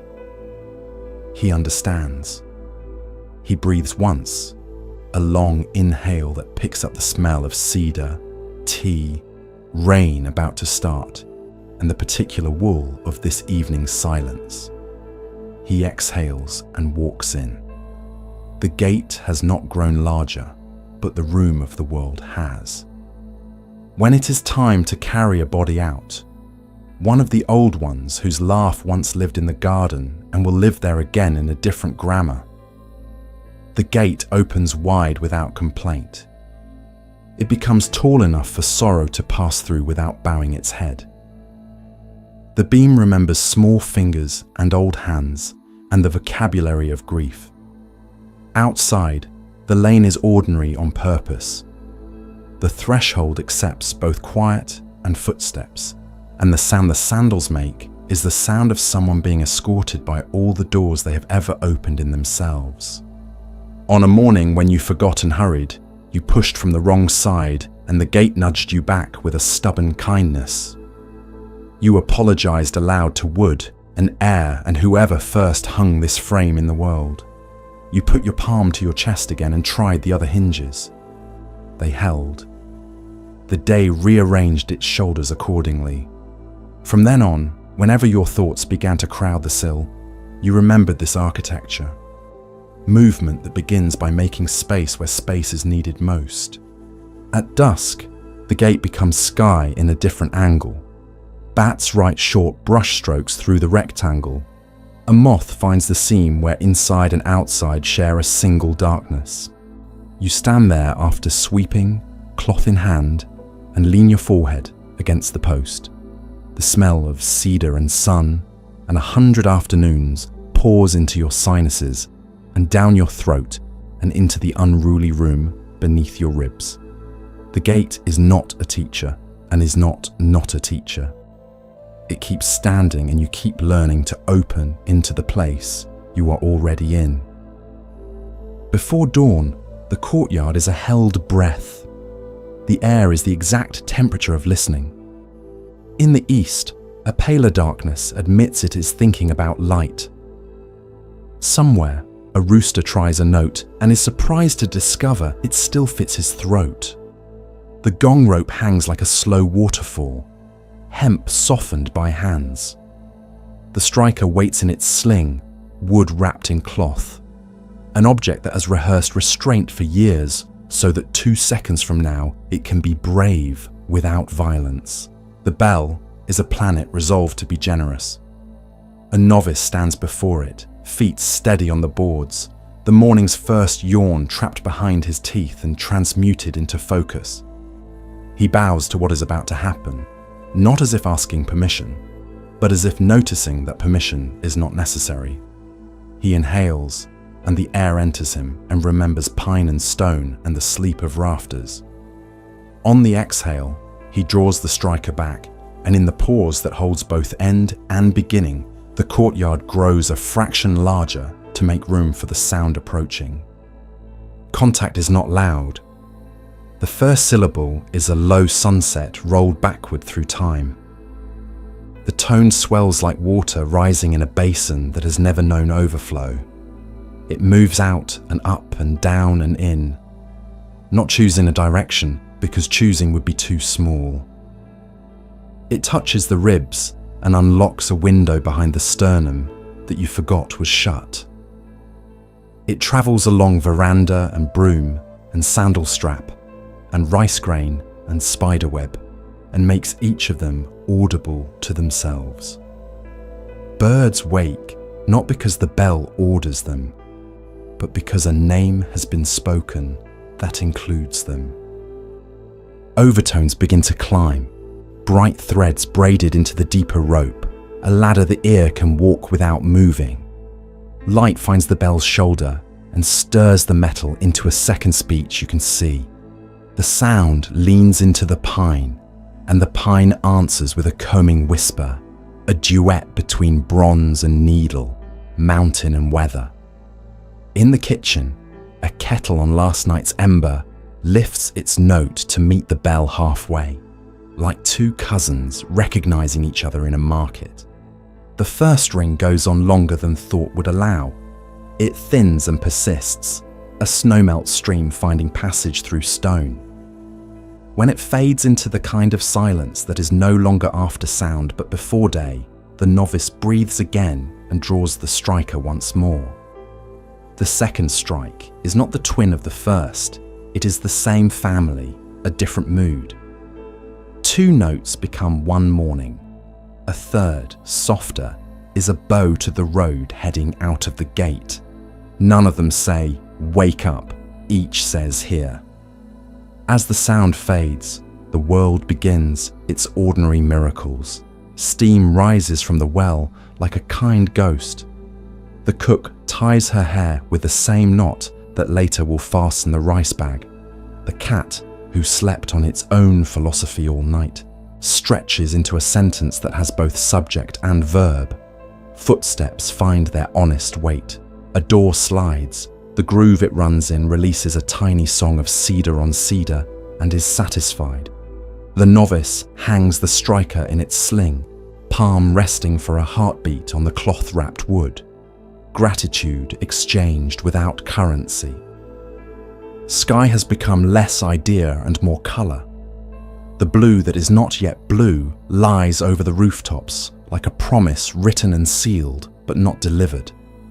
Birds begin to edit the silence into songs with more commas than periods. A spider takes down a web that was perfect at midnight and would be foolish now. The silk becomes a line of hunger elsewhere.